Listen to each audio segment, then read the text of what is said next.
sort of opens the car up as we go towards this left-hander at turn 7, 8, and up the hill. This long right-hander again, flat out, as we go over a tiny little brow when you're in the cockpit itself, down the back straight towards turn 10. Braking is so hard here. The car really bounces a little bit, always a little lock-up might come your way. The change of direction here, the car over that curve gets quite light, but then you've got to suddenly change direction for this right-hander towards 13, as I was talking about with Albon a bit early on. Little bit, as you saw there, the back end just kicking out to try to carry a little bit of speed. Change of direction, not bad, but you can hear that he's sort of not really carrying the throttle himself through it. And a nice clean lap, but you can just see that, I think that last chicane quite telling, where these mid-pack cars are not being able to sort of carry that speed through the corner itself compared to the big boys. Just a little bit loose on the back end though. Johnny Herbert rolling back the years. See, you never forget. You never forget your way around here. It's I think it's still burnt into your mind. Well, I do believe that I haven't peaked yet. I reckon if you threw me in one now, I'd be better than I was when I was here in 2000, many moons ago. Sounds like for the Jaguar. Sounds like you're pitching for a feature there. No, if not a full-blown comeback. I don't know, I saw you in the Porsche Super Cup. I'm not sure that's a good idea. Yeah, only 3 laps, please, only 3 laps. But great to see these cars just sort of responding in slightly different ways. Noises as well, actually, when we were trackside. The Mercedes, Norris. as we see a McLaren. Has he stalled that? Has he got an issue? Is he doing a practice start? Lots of speculation there. No, he's still... he's getting going. Okay, as am I. I'm going to make way, and coming in my place, Tom Clarkson, to take you through the next hour. Thank you, Alex. Johnny, what a joy to come in. I've walked into the comms box and I felt like I was in a Benetton debrief circa 1995. Fantastic. Yes. Is that how it went? You taught the engineers round a lap, just like that? Yeah, that was the whole idea, yes. How are you? I haven't seen you for a bit. How's your week been? Yeah, no, very good actually, yes. Well, I've been sort of babysitting with a granddaughter, which has been lovely. You're not old enough to be a granddaughter. Yes, we started early. So yeah, that's been great. I had a picture of her this morning. She was in a little battery car. She's only 6 months old. It's already started. Nature versus nurture, Johnny. It's nature if you're a herb. So yeah, it's been good fun in the winter, but I'm glad we've finally arrived at a test. First test, and F1 car's back on track. Well, you've been doing this for a while. I certainly get a massive buzz when I turn up for these testing. Do you still get that same buzz seeing the cars? I get a bit jealous. No, they're having all the fun actually on the racetrack itself. But it's good now just trying to analyse what you visually see on the racetrack, how a car's responding, how the driver's input is making the car respond itself, and I like trying to watch that. I was at the final chicane earlier on as I was talking with the guys. I remember going to turn 4 last year, and you can see one hell of a lot from turn 4 because it's such a long corner, and you can sort of work out who's on the higher fuel and the lower fuel quite simply purely on that. But also you see how that car responds with all that sort of yaw that's going on in the car itself, and how early they can pick up the power at the same time. So then you see the aerodynamic differences as well. So Barcelona is a fascinating track when you're in the cockpit trying to get the setup as best you can, but actually watching it on the outside, you can see so much here.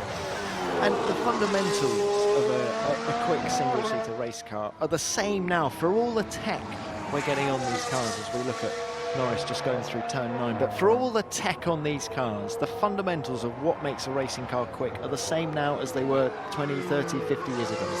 I think they are. I think that what the tech has enabled sort of the engineers and the drivers to have what they need within the grasp of that steering wheel. Understeer is always normally the biggest threat to a lap time itself. I always remember James Hunt many years ago saying that, you know, you can hustle a car if it's got oversteer, and you can probably get away with it a little bit more than the understeer, which will always push, it will always damage the tyre and always cause more problems. So understeer was always a bit of an issue. To get that sweet spot, as in getting the front and rear to be pretty much balanced, was very hard. But with all the technology that we got now and the diffs settings that we have, they are so much closer to the perfect balance, be it in slow speed and high speed, because it was always what we had, I suppose, back in sort of the 90 era. There was a compromise, and a compromise doesn't exist anymore. And if you're closer to the perfect racing car, is it easier for these guys now? I don't think it's any easier, because yes, you might have a sort of a perfect car, but you've still got to be able to perform. So those pressures that were there in the 90s are still there today. You've still got to overcome that. We were talking a little bit earlier on about Valtteri and how Valtteri's got to come out the blocks kicking, but he's got to be able to carry that through the whole season. All that pressure that is there is always something that you're fighting against at the same time.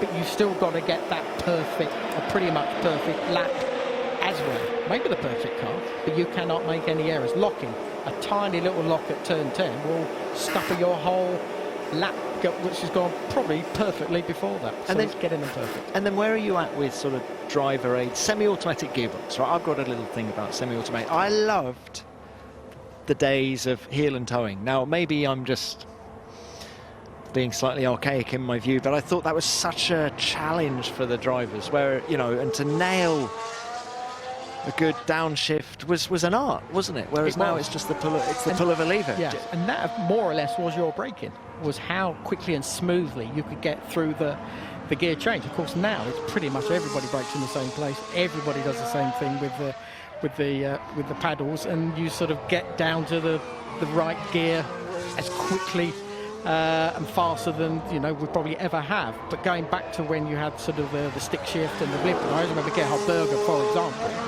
when we only had probably 5 gears back in the early days, but he'd go 5th to 2nd. And How do you do myself that and without- Mika would go actually through the gears. But how do you go 5th to 2nd without buzzing the engine? Yeah, well, that's the skill. That's exactly the skill. And I remember, there's one thing that I think that does do, and I remember Heinz-Harald Frentzen, we've been seeing that Heinz-Harald Frentzen at Sauber. I think the thing is, when you brake, you then go to do that gear, but you actually let the car roll into the corner, so you carry more speed into the corner. I remember Heinz doing it very much. Gerhard, I don't know.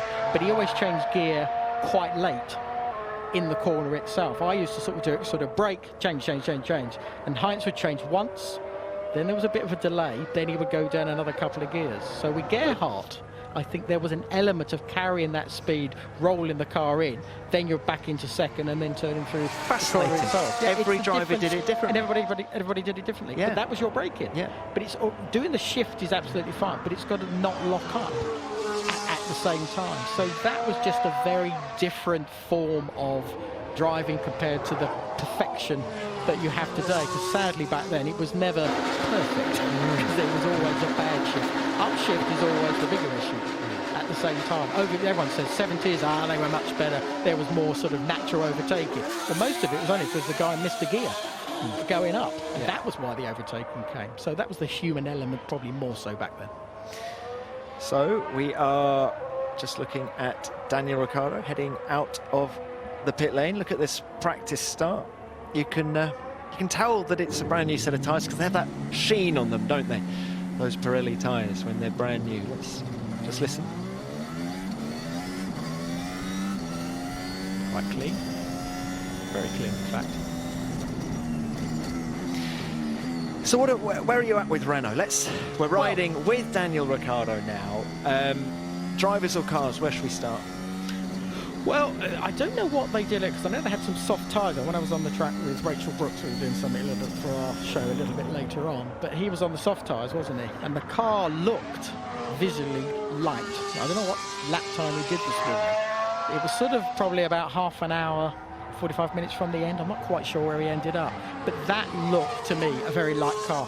Prior to that, it just looks a little bit sort of lethargic. I suppose that's the best word I can use. Doesn't really sort of use all the track that it needs, and its change of direction just looked just a little bit slower than the McLaren, for example.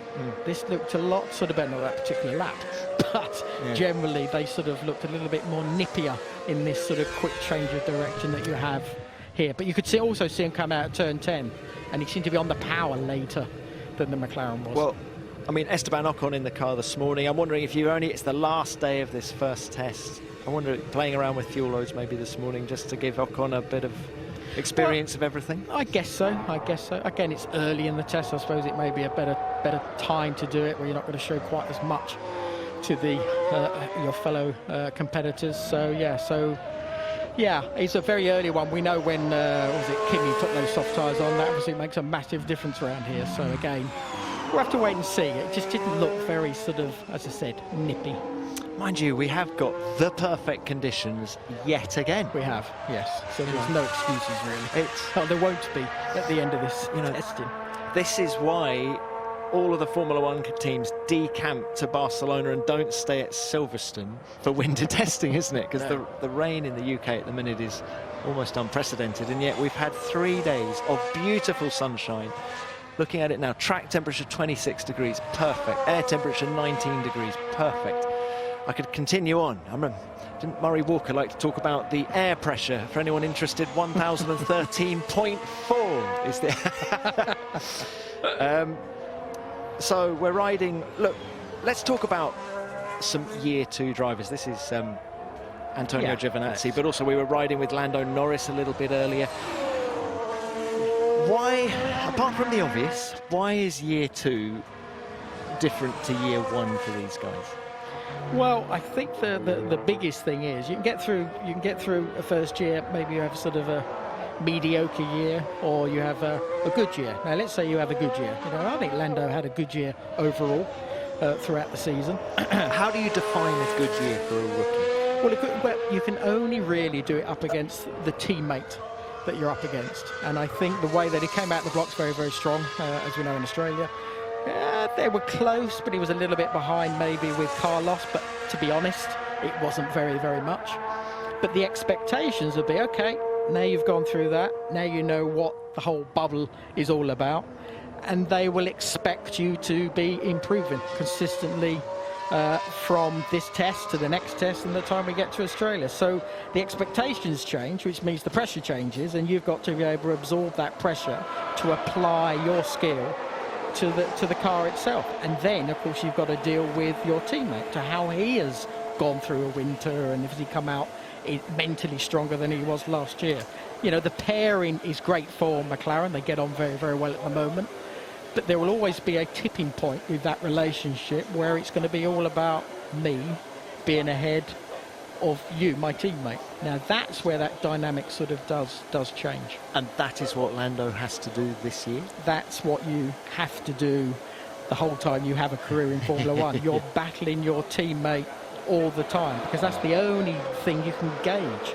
You can see, you can be sort of first and second, or 8th and 9th, or 12th and 13th, or right at the back. And it's a little bit like we have with George, in a Williams, struggling at the back of the field, but it was always up against his teammate, and that was what he was able to achieve, beating his teammate all the way through the season, pretty much so.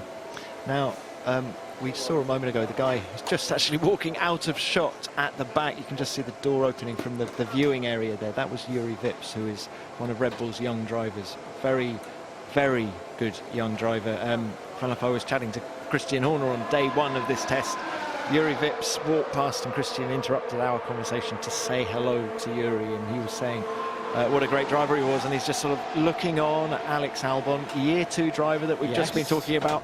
Has he got the hardest job in Formula One, being a Year 2 driver up against Max Verstappen of all people? I'd say so. I'd say definitely so. I've known Alex for a long, long time. He was mum and dad before he was born, unfortunately. But Alex, I remember in karting, very, very strong, mentally very strong, and I think that has carried through to what I see today. I think what I do like about him is when there is an issue, if it's his own mistake or it's a team mistake, he's very good at saying, okay, that's happened, I've got to learn from that either way, and he just gets rid of that and puts it in a little box and sort of chucks it away. Now that sort of doesn't work with everybody. Some people sort of hang on to those negative feelings that they've got, and you can't do that, because you've got to give yourself the ability to breathe freely, think freely. And with Max, he's like Lewis, and he's like, Sebastian, and probably Charles as well, or Ayrton Senna, or Alain Prost, or Nigel Mansell, the list goes on, where They are on it every single time they're in the car. Now that's what he's up against with Max. He did a good job, middle of his first season joining Red Bull. He had some good results, very unlucky in Brazil, which probably would have made mentally quite a big difference to him going into Abu Dhabi, because it would have been probably that second place. Mentally, that is so powerful sometimes to carry through and through the winter to what the testing would be here. So what he's got to do, and it was little murmurs you always heard, was, well, he's about 4 or 5 tenths off a Max in qualifying. That's what he's got to be able to now beat. Well, and himself mentally, as in put himself on the same level as Max every single time he gets into a qualifying session. He races well. But Johnny, isn't that the biggest mistake he could make, is to say, coming into this season, I have to out-qualify Max? Because that is such a big ask, and he's only going to end up disappointed, because Max is as fast as anyone, I believe. You've got to aim at that. You can't sort of go into it thinking, oh, well, if I'm within about 3 tenths, I'll be happy with that. You'd be foolish to do that, because that means almost, and Max would feel that, I've got you covered. You're never ever going to get near me, because I have that aura that you don't believe you can beat me. And if it keeps on happening, Max will only grow and grow stronger and stronger, and he will become less of a threat, to be honest. So Alex has got to challenge. Like Valtteri, same position, same situation. He's got to put the pressure, like Nico did, to be honest, on Lewis. Because at the moment, Lewis just has an aura that automatically that pressure goes on to Valtteri. Now you've got to back that away somehow to enable yourself to come out in a dominant way that, let's say, he did at the beginning of last season, Valtteri, and then a couple of races later it all sort of disappeared. Now, was that because he sort of went, I've got this sus now, and sort of almost relaxed, where Lewis has not relaxed and not sort of backed off in any way? You don't think it, but it's just you think, oh, this is easy. This is the way it works. It's a really difficult mental battle. It's really mental that you've got to sort of be as strong as you can. And I think with Alex has got to be, I've got to beat him. But you've been there, haven't you? You know, when you were teammates with Michael Schumacher, you had to think like this. Yeah. I think things are different from that time, because the support was not there from Flavio. I remember we sat down when we did our contract, it was all about, yeah, this is a team, we need to do this together, the constructors is very important, so to do that we've all got to be at one with each other. And then that all changed very, very early on, where he was supporting what Michael wanted, but I wasn't able to get what Michael had. And you should think, well, that's not the team that you were saying that we were going to have. That doesn't happen anymore. I think they give both drivers exactly the same equipment. There's always going to be the human element of choosing one over the other, and of course the guy that's the strongest, if that is Max at the present time, they are going to focus on him much more so. But it's like Charles Leclerc when he joined Ferrari with Sebastian. I remember him saying, I've got to make my point made, I've got to beat him, and that was putting Sebastian under pressure, and he did that. But he didn't have the pressure on his shoulders because the expectation wasn't there, because the pressure was all on Sebastian to achieve the race wins of the World Championship. So it's a tough whole thing in sport as a whole. Well, I think Johnny, we're going to come back to it. Okay. We're going to throw to Laura, who is in the pit lane with Gunther Steiner, I think. Hello, Laura. Hello, guys. Yes, I am indeed with Gunther Steiner. 2 interviews in one day. Unfortunately, this one isn't under better circumstances. I'm very sorry to see, of course, Kevin Magnussen into the wall. What can you tell us about the damage to the car? What happened, we had an issue with the wheel spacer, which then resulted in the wheel touching inside and deflating the wheel, and then the tire came off and then he went off. I mean, it's pretty simple to explain now, but not a good end to our testing. But yesterday and the day before was good, so you know, we can live with that. We are not going out anymore because it takes too long to fix it. There's no point to rush it and then to route maybe half an hour. We now get prepared for next week, but these things happen, they shouldn't, but it's racing. So this is an end to your testing in round 1, an end to testing today. Will you be fit or good to go by the time we get around to next Wednesday? Sure. No, that's no problem. Next we'll be back again. It's just like, it's no point to go out today for half an hour and then, because we changed car over, so we decided not to go out anymore. And Magnussen came back here in the medical car. Presuming he's okay, have you spoken to him? What's he saying? Yeah, he's okay. I mean, the impact was not high or anything. I mean, it's just that the tire got deflated because the rim broke, and nothing bad happened to him. Even he came in the medical car. He used it as a taxi. Well, bad luck. Sorry to see. Thank you very much. Thank you. Thank you, Laura. Well, that was pretty clean language from Günther, actually.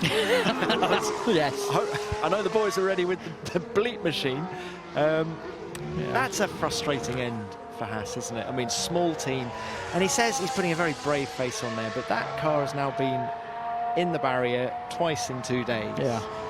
Doesn't point to, certainly doesn't make it sound like it's the easiest car to drive, does it? No, definitely not. And again, as you know, we've got sort of 2 days less testing this year, so that's going to be something that they're going to be a little bit sort of aggrieved that they've lost that track time. But you're right, the car looks a little bit funny. Okay, that was a puncture of some sorts or a rim failure, so it's a little bit different. But it's just the frustration of not being on the track when everyone else is out there learning more about their sort of new package that they've brought along to Barcelona. So yeah, it is hugely frustrating, but like you said, that's racing. You've got to be able to deal with it. You've just got to be maybe a little bit more prepared and organised when we come back to sort of the last test, and that's where it's really going to be very important to have at the end of that test the car that you hope will give you the result when you get to Australia. How did that, when you were trackside this morning, was the Haas on track at the same time as you? How did it look through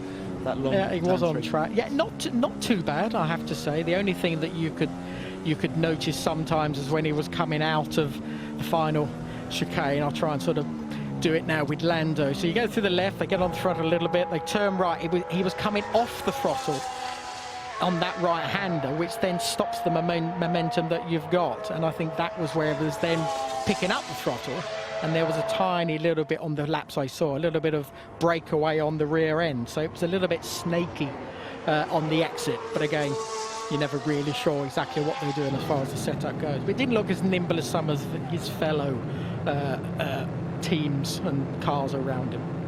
So Lando Norris is doing his long run. That last lap, a 1:24. Just shows how full that thing must be. But we're now riding with Sebastian Vettel, who must have a new motor in the back of his Ferrari after the problems earlier today. And spoke to Laurent Mekies in the lunch break, who said that he's now 100%. Must be very frustrating if you're a racing driver, Johnny. And the only sort of date in your diary when you, after the last Grand Prix, that you've got to be ready for is day one of testing.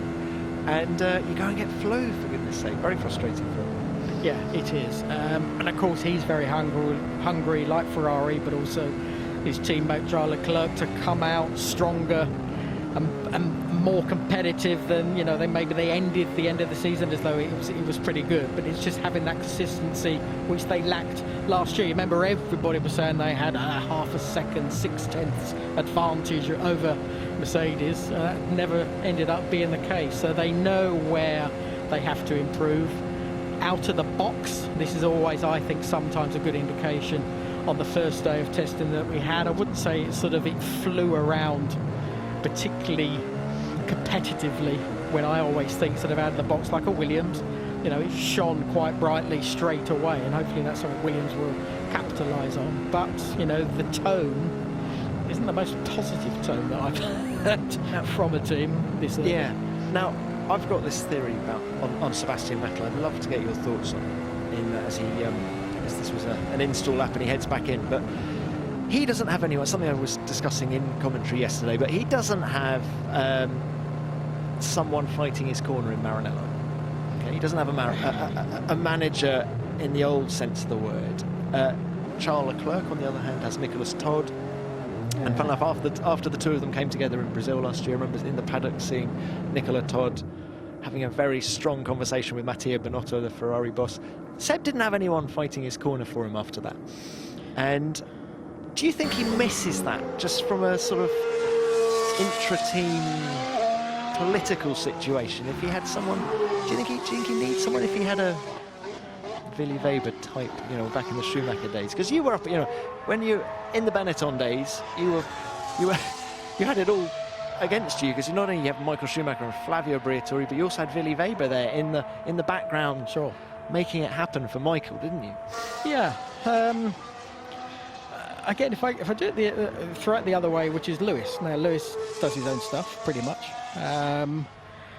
And I spoke about it a bit earlier on. I don't think Mercedes give him any pressure, put any pressure on his shoulders whatsoever, give him that freedom to do what he wants, gets into a car without those pressures and delivers. And I've always felt sometimes that with Sebastian, he hasn't been given that help through the team to take away all that pressure, as we were discussing before he came in, from the Tifosi and the media and Ferrari itself. And I think that is something that probably doesn't allow the team to produce the championships that maybe 2 years ago they probably should have got. And I know Sebastian made a few errors. I know the team made some errors at the same time. But that's the strength of Mercedes, that don't do that. They are such a close-knit team, from driver to Toto to the mechanics to the guys that sort of, you know, sweep the floors back at the factory. They are such an important part of the whole package, and it works beautifully. So sometimes I think you have to take one step back and sort of go, okay, okay, why are they beating us? And one of those reasons, I think, is, as I said, they don't put the pressure on their drivers.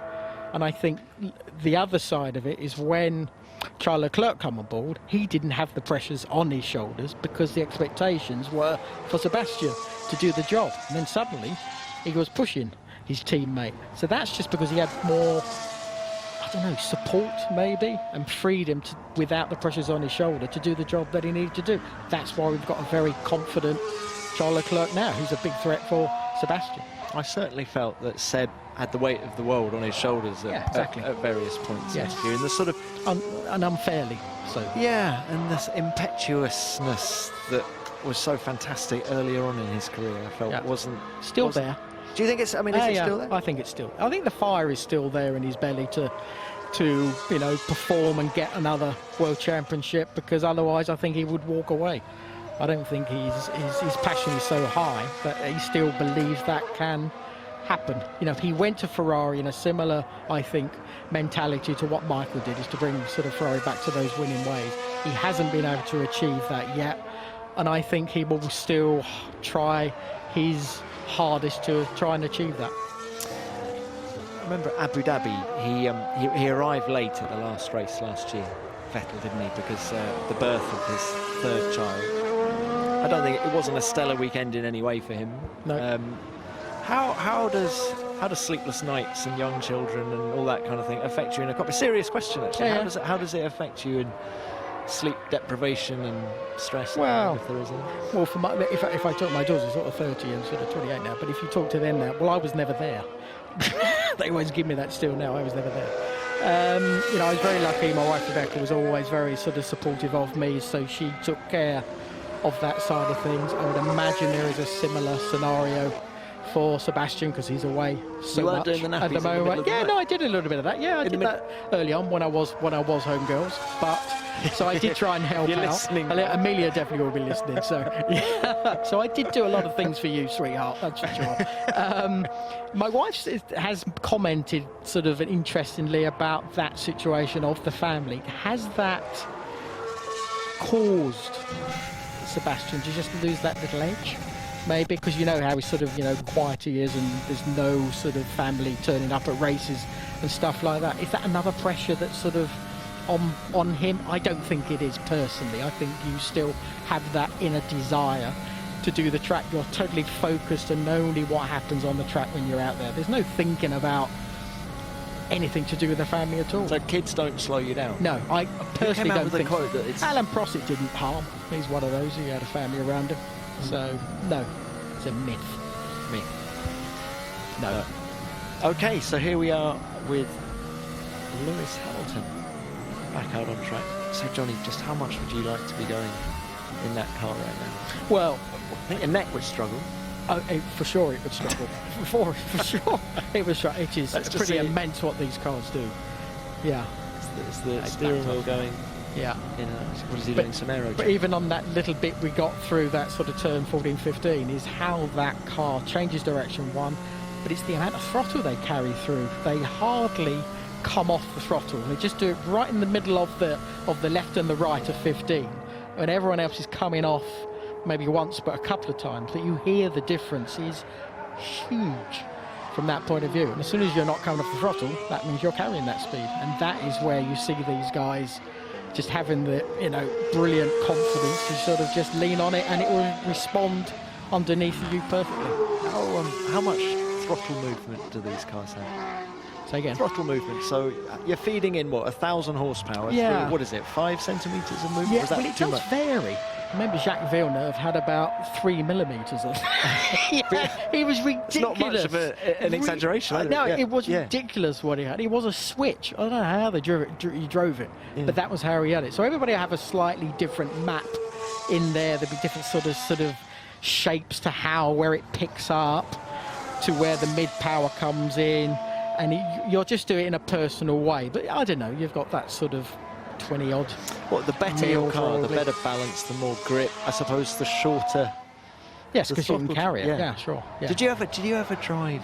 I'm quite good on your career, but I can't remember this. Did you ever the sort of mid 80s? Have you ever driven one of those 1,500 brake horsepower?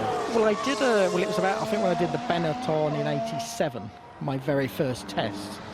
One of those monsters. One of those monsters, yes. And of course it wasn't fly-by-wire or anything else. It was just sort of a little rocker, sort of throttle cable linked to the power unit itself. And you could change that. I always remember Ayrton Senna, and I think Alain Prost as well. They worked so hard on the throttle mechanism to get the absolute perfect, let's say, map that they wanted to the car. And I drove that in 88, just before I had my crash. And for a turbo, again, sort of 1,000 horsepower-ish, it was like driving a normally aspirated engine, because the mechanism they had worked on was just perfection, effectively. And it just had this brilliant drivability. When it kicked in, it didn't matter, because you had the control through the throttle. So these guys have probably more tools to fettle their And you map did have to the lag. You perfect had turbo perfection. lag. Yes, but because the throttle mechanism was so good, your connection from your foot to that power coming in, it didn't really sort of exist, the lag, because you had complete control of it. When you've got a throttle that's rather lively and then it kicks in, you're not going to be able to control it. So it's all about having your feeling from the tips of your toes to that power torque when it comes in. And once you've got that sort of relationship, you both work, in an unthought mentality of getting the best from that power unit, that grip that you've got, and the control is just, you don't even think about it. Well, we're riding with Pierre Gasly in the AlphaTauri, heading down to turn 1. I say another beautiful day of testing. I'm surprised it took Red Bull so long to come up with a different team name. Toro Rosso never really did it for me. I know it's... Didn't it? No, I liked as a it. name. Did you like it? I wish they kept the name Minardi, actually. Love the name Yes. Minardi. But, Yes. But so as we ride in car, Johnny, just give us some feedback as to what the car's doing. Can you tell? I know it's on the white-walled hard tyre, so it's not obviously as much grip as if you had the soft tyre on, but what is this car telling you? Well, I'm mainly looking at the steering input itself. That always gives you a good impression if there's a little bit of sort of movement on the steering itself. That means when you're soaring at the steering wheel, that means that sort of the rear end, it's more sort of focused on the front, and the front is something that you want the grip, but then you don't want it to interfere with the rear end. And at the present time, you see it's quite smooth with the input that he's getting. It'd be interesting to see exactly what we get in this slower speed mechanical area, especially now through this left, but more importantly, the right-hander. Yeah, see, it looks very, very smooth, but again, that goes down to just what the grip you got. You can have the balance, but of course then it's down to how much aerodynamic grip, mechanical grip, you've got even at those low speeds. So here will be probably a good couple of Ks down on a Mercedes, for example, but to try and get that couple of Ks is an absolute nightmare. But you can see the way Lewis is there. He's able to sort of almost chuck it at that yellow sausage curb. It sort of hits it, sits down, and just accelerates straight out of it. You can be so aggressive with a car that pretty much has a perfect balance. And the Mercedes is certainly looking very strong. So Here it is, through turn 3. Turn 3 is flat in one of Yep. these cars now, isn't it? Yep. All the way through. And then, oh, he's not using all the road, is he? So no, it doesn't strike me as a particularly quick lap. But how much do you think 7 titles weighs on this man's mind? Do you think, I don't know, do you think it eats at him every day, every waking hour? Or do you think he is able to blank it out and just focus on the here and now, and if it all comes together, it does, if it doesn't, it doesn't? I think it's sort of the here and now, but he wants it. And that's something that it's always probably, maybe not the 7, thinking he'd equal Michael, but I think now he knows how close he is and has been for the last couple of seasons, edging closer, that it's there, but it's the here and now, because he's got to be able to work on it. Like he was talking the other day with that sort of new steering mechanism that they've got, is how the team is giving him the right vibes, that they're still trying to push the envelope of design and the ability to try and get the best car that will keep them ahead of everybody else.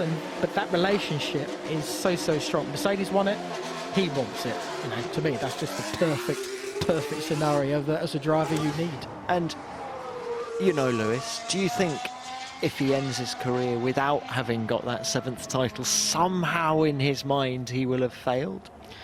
I don't think he's failed by a long No, shot. no, but I'm not saying do you think he's failed. Do you think he will think he's failed? I think it will be frustrating, and it will be very easy for him to possibly look back on his year with Nico and sort of said, I should have had that one. But life's not like that. Life's not always fair. Life doesn't quite give you all the time what you need. Was it unfair? I don't think it was. I thought that was just what racing is all about. Yeah, he had a bit more bad luck, but that's happened for decades where drivers should have won it. Nigel Mansell should have won it, you know, before he had that blowout in Australia, for example. It just happens that way. I don't see it. I think he'll be able to achieve it this year, because I think he's more complete, which is quite scary this year, and I think I'm more prepared than I think he's ever been before, because I think he's hungry to get that 7. I think he could also point to 2007 as well as one that got away. Of course, yes. That gravel trap at the Chinese Absolutely, Grand Prix. China, You guys listening at home, if you haven't seen it, it's a horrible racing. bit of footage. That's racing. That's the way it goes. Was it the intermediate tyres were completely Yeah, and he gone, should have weren't come they? in about sort of 4 or 5 laps before that, before they sort of run out of rubber. And that's when Kimi's sort of Kimi championship just- momentum really started to Indeed. get going, didn't it? But Yeah. now, as we watch this McLaren, so Lando Norris back out on track. Interesting, his DRS is not open coming down the pit straight. But McLaren, I had lunch with your old boss the other day, Flavio Briatore, and one of the more bizarre lunches I've ever had, if I'm honest with you.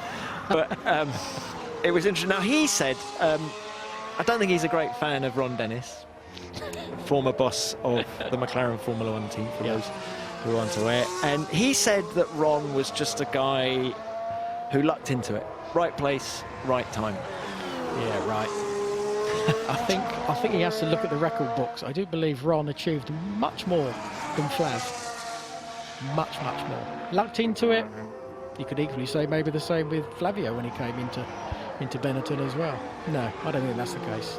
He also, Johnny, you like this, he also referred to Peter Collins, of course, who used to run the Benetton Formula 1 team, and then he referred to Peter Collins as Phil Collins. As what? Phil Collins.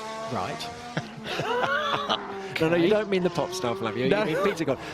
And then, Wow. anyway, there we go. But Crikey. I know How unfair that he is. was just outrageously outspoken, and I do miss Those characters like that, Yeah. because you know He was a character. he was a character. You can't. There's no getting away from that. He was I always thought he was one of the best actors we had as well, because whenever the camera went to him on the pit wall, suddenly he started speaking.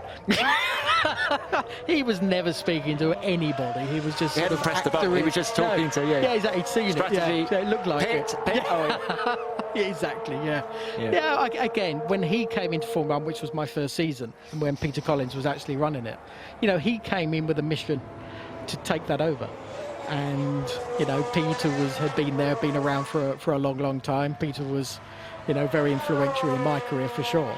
And Peter had a passion and still does have a passion for the sport. And he was very much focused on doing the best job that he could do for Benetton at that time. And Flavio, just in Flavio's way, just made his life very difficult because he was after his spot. Well, and also Flavio had the ear of the boss, didn't he? Yeah, Luciano of course. There you Benetton go. was there. He Had put him in as no, he didn't come in as he came in as commercial director, didn't he? The rest, as they say, Yes, with a mission. is history. Do you know what? So I was interviewing him in his office, and then he said, "What are you doing for the rest of the day? When's your flight back to England?" So I said, "Oh, it's not till this evening. Do you want to come and have lunch with me in my restaurant?" Because he's got a lovely Italian restaurant, I must say, near Casino Square in Monaco. So I said yes. And of course, the Rolls Royce pulled up outside the office. In we jumped. We were driven about 200 metres to the Yes, that's about right. Anyway, there we go. Flavio Briatore, now a restaurateur, billionaire and everything. So, Antonio Giovinazzi now. Now look, here's a guy. So he's up against Kimi Raikkonen. Okay. I love talking about drivers as we go in, isn't it? And you're saying you've got the difficult job that Alex Albon has up against Max Verstappen, for example. This guy, Kimi Raikkonen. I would say this if he was sat next to me. I don't think he can claim he's as fast now as he was back in 2002, his first year at McLaren. And therefore, the onus is on this guy to not show him the way home, because Kimi's experience will play out in the race. But I think he's got to start showing him the way home on Saturday afternoons. What do you think? Yeah, he did the start of his career, a little bit scrappy, a couple of sort of little offs that probably never really did him any good. But then he got that opportunity. Didn't show any particular speed, I would probably say, the first half of the season. But to be honest, he did turn it around, and he did start to become a threat. He started to challenge Kimi. He started to beat Kimi as well. So he grew throughout the season, and I was surprisingly impressed by that, because initially you sort of thought, I think he may be out of his depth, but he has definitely improved, and I think that is an important thing for a driver up against someone like Kimi to finally push him and actually start beating him. So I have a lot of time for him as well. I know he was up here, was it yesterday or the day before, and he's a great person to have, because he's a lot of fun. And I think, we've seen him on track. I hope the best for him, because as a person, I like him a lot, and I think he started to sort of mature in a positive way. Do you think it's important for us to have an Italian on the grid as well? We've got Italian cars, obviously. Definitely. Yeah, I think definitely so. There was many years where we didn't have one, and I think that was, something that we were, pleading for someone to sort of, get his fingers dirty, dig deep, and be able to sort of produce the goods. And I'm glad he's there on the grid. Does he deserve it? You're damn right he does. Now, Johnny, eyes right. We're joined in the comms box now by Rosanna Tennant. Rosanna, lovely to see you. Perhaps even more lovely than normal, because you've come bearing gifts. Yes. I'm bribing you. I've been in the kitchen all afternoon. For those of you who can't see us, which is probably everyone. Oh, no. You can. That's right. Here we are. I've been baking scones with cream and jam. Is that a plain scone? I only like I said this Johnny, the other you day. can't get fussy with gifts. Jensen wouldn't approve, because... No, I think not many of the racing drivers would approve. There we go, one for Well, you. I was my thinking friend. more of where the cream and the Thank you. jam and... And I've been in the kitchen all afternoon, so Hang you're on, going to have to you've tell given me me what's going on. What? Do you like how I've whirly whipped it? I've liked the whirly whips. I just don't like those bits. You can pick out the raisins. There's loads of raisins in. So, Rosanna, lovely to see you. What's going on in the big wide world out there? I have been down in the paddock. I had a chat with Andrea Seidel. That was good. Pray tell. Yeah, talking about McLaren's progress over the week, just reflecting on testing for them. I think they're pleased with progress. I think everyone there is pretty confident that they can't challenge Red Bull, Ferrari and Mercedes, which I think is a bit disappointing for us, but I think as long as they're in that fourth spot, they'll be happy, and I reckon that's to be expected. He says team spirit's really good, and that's obviously something he really spoke about when he joined the team, so I think he's put the team in a good place. And when I spoke to Carlos Sainz yesterday, you've got to be there to pick up the points in the podiums, and of course he was there last year, and I think there'll be more of the same this year. Johnny, do you think those Renault-powered cars, McLaren Renault, that's going to be the battle for fourth, do we think?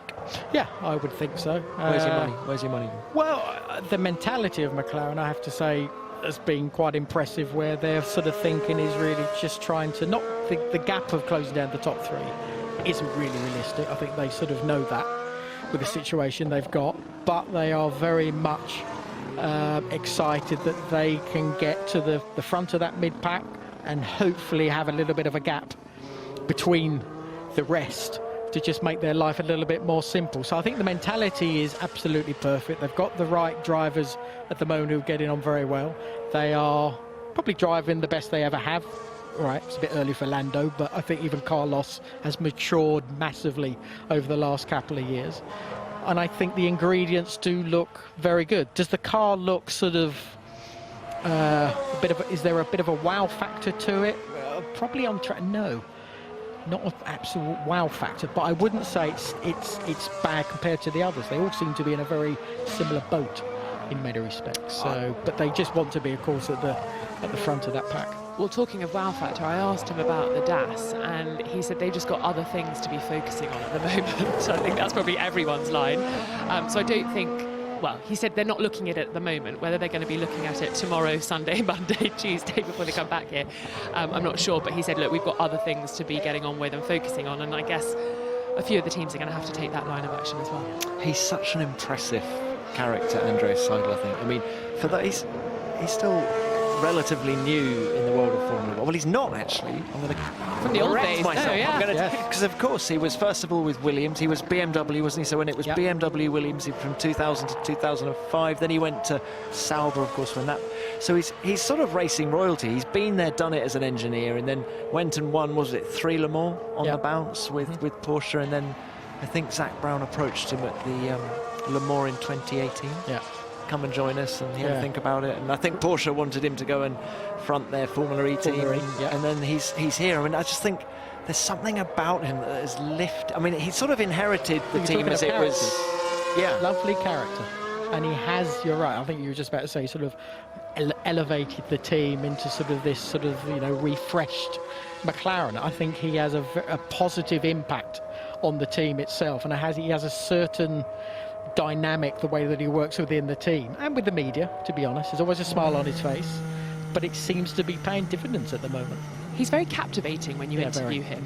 All the team principals are very charming, very nice. They know exactly what they want to say and what they want to avoid. But I was really engaged during my interview with him, and he had the time, and I asked 3 or 4 questions, and there was no hurrying, there was no skipping over subjects and giving me short, curt answers. So, yeah, very captivating, and I can imagine having him as a leader in a team like McLaren is really inspiring and makes you push that bit harder and drive the team forward. Yeah, one other thing I like about him as well was he's always wanting to learn some things, and it's maybe things he can learn and sort of, take it into his job as well.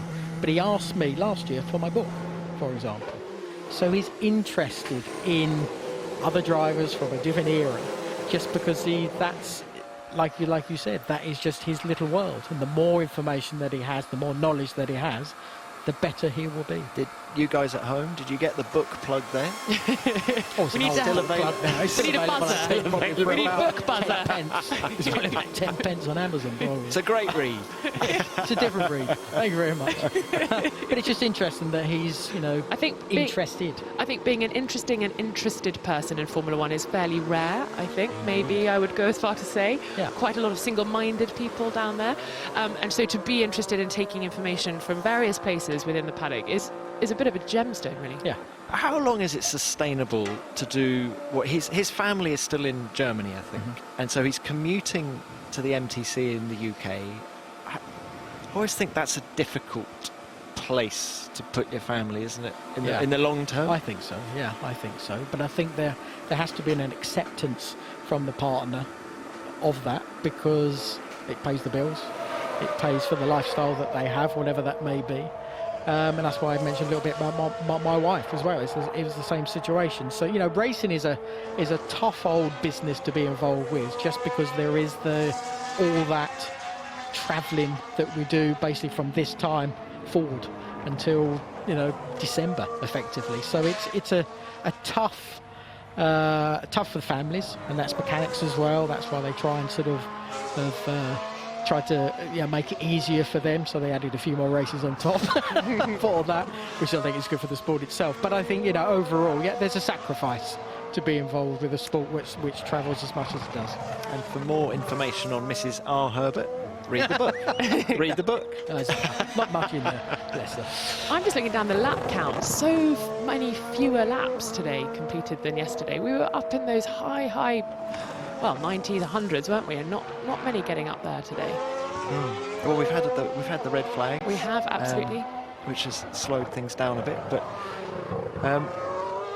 frustrating for Haas. That was not what you want. Johnny, how frustrated would you be as a driver doing that when we've had so few red flags? It's so almost, would you say, embarrassing to be the one that really kind of totals the car like that? Well, it wasn't embarrassing because it was a tyre issue fault. We need a camera shot on Tom Clarkson. Very harsh. Quick! But Get it down, frustration all round. Get it down, yeah, TC. For sure. But anyway, they're bounced back, no problem. Well, Gunter did say that, didn't he? There'll be absolutely no problem to go running again next everyone will week. have forgotten about it. That's what Kevin hopes. So, Pierre Gasly coming through that long turn 3. Another hard on the brakes before. It's just, do you get into, I mean, Johnny, how many laps of Barcelona do you think you did in your career? Probably a lot less than these guys. I think the most laps I think I did in a day was probably in the 60s. That was all we ever used to do back then. But you did live here. We did, yes. I suppose it was a little bit different from that perspective. But even wherever we went, if it was Silverstone or Jerez at the same time, on days and laps, we did nowhere near as much as these because the reliability is just so high. There was always an engine issue, which was always then a couple of hours to get the thing out and back in again. So general changes took a long time. Of course, with the gearboxes as well, you had a couple of bolts on the back and you sort of slithered it out and you then put it on a bench and you took all the sort of the gubbings out of the inside and then put it all back together again. You know, it's a much slicker operation nowadays, and that just means, you know, speed and track time has just grown. Because when you're doing a long run and you're 6-7 seconds slower than you would be in qualifying, because I was just talking about Pierre Gasly, then here he is through turn 3, turn 4, turn 5. Does it become just sort of automatic for the drivers because you know it so well? Yes, but it's always different. You know, with the temperature will always sort of change throughout the day. The rubber itself will respond differently to that temperature, which means then the car responds differently. The rubber sort of changes on the track itself, so again the car will change with its grip level at the same time. So you're always sort of not chasing yourself, but you're always learning about what the car is sort of able to do at a particular corner, fast or slow. So you're always challenging yourself, and because you're challenging yourself, you're having fun, and then you're getting the rewards when the times start to sort of, you know, come down. So that it's really a challenge, and it's a challenge that you just consistently do every single lap that you're in the car. And I guess different tasks from the team, so you've got different focuses throughout the day. I only did what I wanted to do. Yes, maybe. Maybe you're the exception to the rule. Well, it's very different. It's interesting you say it. It's very different now because the programs are so strict nowadays of what they are trying to achieve throughout the day. And it's, you know, I can imagine if you see the engineers list, it'll be absolutely huge. And it was very different with the data that we had back in the 90s. It was such a smaller amount of data that they were going through. Probably the biggest data collection we had was probably the active suspensions. That was where there was a lot more, it was mentally a lot more involvement in trying to sort of have all the different parameters that you're able to do in the car to try and get the best sort of from the car itself. So the drivers don't have as much fun in some regard as maybe I did, because I was still able to wring its neck. Where now it's all about having consistency, isn't it? It's really about consistency of the day. Absolutely. So how structured would it have been, you know, first meeting of the day back in your day? Was it just, well, look, we'll start it, see if it starts, and then if it does start, we'll go out and do some laps? Or was it actually the first 10 laps will be this. I'll continue this in a minute because we're going to go down to the pit lane to join Laura. Where are you, Laura? Hello, I'm in front of Williams right now, and their garage doors have been very much closed throughout the course of testing. We're keeping one eye on them. We obviously had the drama with Haas, but I was still very aware that Williams have got their shutters up, doors closed, and it has been so since the end of testing this morning when we saw Nicholas Latifi with an issue and that car stopped. I headed over to the paddock to see if I could work out what was going on, and it turns out the data showed an issue with the engine. As a precaution, that engine has been taken out, sent back to HQ. They are now replacing that engine, but they do hope to get out before the end of the day. So they've got about 2 hours, 9 minutes to get back on the track and get some laps in. Thank you very much for that, Laura. Yeah, very frustrating day. We're just riding in car with Nicholas Latifi now. This is what happened. Just have a listen.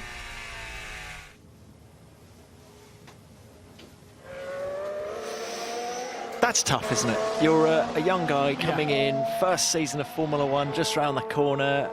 Teammates done a bunch of laps, and You want track time.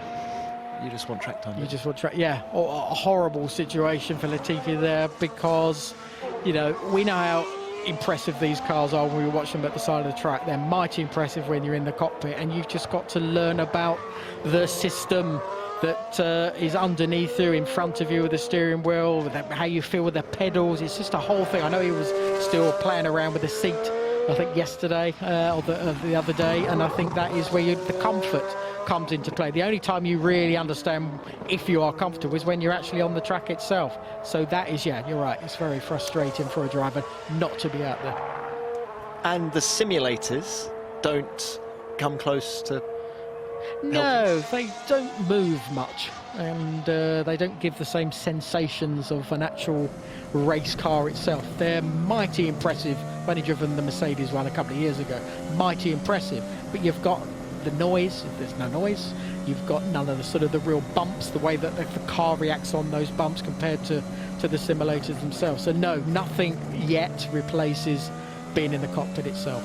Amazing that engine has been sent back to HQ already. That's the beauty of being so close to the UK, I guess. They can get it back to the factory and start analysing it straight away. Yeah, I think the autoroutes of France have... Smoke coming out of that vehicle as it's heading back to Grove. Definitely. At least they're sending something back to the factory this year. Last year it was trying to send something out here to put on the track. Yeah. God, what a different place. I mean, I know frustrating day for Williams, but let's just take a step back here and reflect on 12 months ago and just what a different picture this is. And you've only, yes, the garage doors are closed, but if you can sneak round the edge of those or go into the motorhome, there's just a much more upbeat atmosphere in there. I'm sure you've spoken to Claire Williams throughout the course of this week, and it's just so nice to see her actually smiling rather than gritting her teeth and smiling and being very honest that the performance is not there. It's so nice to have that optimism and hopefully some potential. They deserve it as well, all of them, from Claire all the way down through the mechanics who work so hard throughout a season, and all the guys back at the factory. Everyone knows how big these organisations are, but from the highs of the 80s and 90s to the lows that we've had over the last couple of years, it's great to see. It looks, the car, to me, out of the box, she's not a bad thing. Shows perseverance pays off. Indeed. So, we're now looking at Lance Stroll.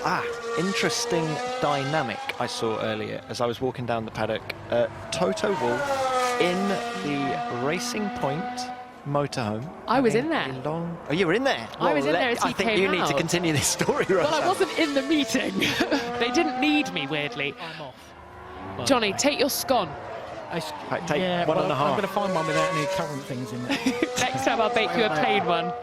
Johnny, thank you very much. Nothing vanilla about Johnny Herbert. Scone argument, and we're now... we were mid. That voice, as everybody at home will know, is Will Buxton is now joining myself. I did want to interrupt your Rosanna, Toto Racing Point discussion. So, Well, we often see team principals nipping between different motorhomes, but of course the relevance with Toto being in the Racing Point motorhome, a little bit more of a talking point this week, I would say, with this pink Mercedes. Well, let's not forget Toto and Lawrence Stroll are very good friends, have been for a long time. Toto, of course, as Mercedes boss, is their engine supplier. Nothing strange with him visiting there. Will's pouring cold water on your... No, I said we often see team principals. They often have coffees in the morning together in the paddock throughout the course of a year. It's not unusual to see them sitting and chatting together. But I thought the juxtaposition of them together, given everything. Well, there's two elements here, isn't there? One of them, if you are, it depends which side of the fence you sit. The first side of the fence would be Toto walking in there and saying, "Oi, your car looks an awful lot like our car, and from everything I read from Andy Green yesterday, it seems that you've taken a lot of photographs of our car and simply copied it and put this car on the track." If you're on the other side of the fence, it's Toto walking in there to say, "So, how's it working? You know, those bits you bought off us, are they good? Are they as expected? Is everything okay?" So it depends which. Toto did have a large bag of swag over his shoulder. Right. So maybe I forgot to mention that. There we go. That's why my investigative journalism didn't go well at uni. It is that thing, though, isn't it? Great word, juxtaposition. The difference between what Racing Point was saying on day one as opposed to what they were saying on day two in terms of how much of an influence Mercedes themselves had in terms of the overall design philosophy of this car. So Johnny Herbert was talking us through, whenever we were in car, that final penultimate right-hander that we've just been through, what a crucial corner that is on the lap. And just looking at Lance Stroll there, that car looks like it's on rail. Well, you remember it was Max absolutely nailing those last couple of corners here in the year that he scored his first ever Formula 1 Grand Prix victory that allowed him to keep Kimi Raikkonen at bay and not allow him within DRS range in what was at the time the far more powerful, far more competitive Ferrari. You get that last couple of corners right, and you're set. So guys, where are we at with Lance Stroll? So 2017 finishes on the podium in Baku, Front row in Monza. Front row in Monza, indeed. Then it all went sour. It went south pretty quick at Williams after that, didn't it? Do we feel, what has he learnt, and is he ready? If this is a properly decent racing car that is able to challenge at the front, is Lance Stroll ready to maximise what he's got? Just a quick point on the sour part. Do you think it's because he already knew what was coming down the track? So he slightly thought, well, I don't really need to worry about being happy and jolly here, and I know I'm heading elsewhere. We're thinking, I mean, well, because if you have inside information, you kind of, well, I mean, obviously his his father had invested in Racing Point from the time we got back from the summer break, so at that point he must have assumed he was well off and off to a better place before then. But I think the question marks over Lance have existed ever since he got in the sport. It's the cruel thing, isn't it, that, you know, pay drivers used to be the norm. They got a bad name, and if you are considered to come from money rather than from talent, you are immediately and perhaps instinctively denigrated because of it. You know, Lance has won championships, won almost all the championships that he contested on his way up to Formula 1. He's a quality driver, but I understand your question, Tom. I didn't bring up the subject of pay drivers. I'm just looking at Lance Stroll, trying to be objective as possible. I think Lance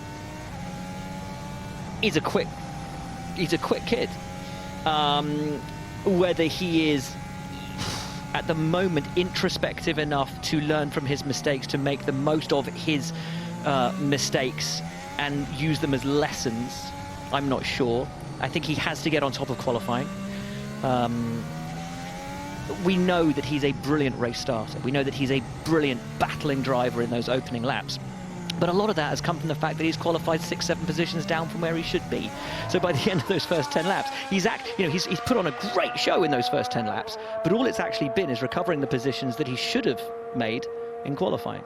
So let's imagine he is doing a Max Verstappen and circa Spanish Grand Prix 2016. Is he capable of keeping a Kimi Raikkonen in a Ferrari behind him for however many laps it was, or do you think he'd make a mistake?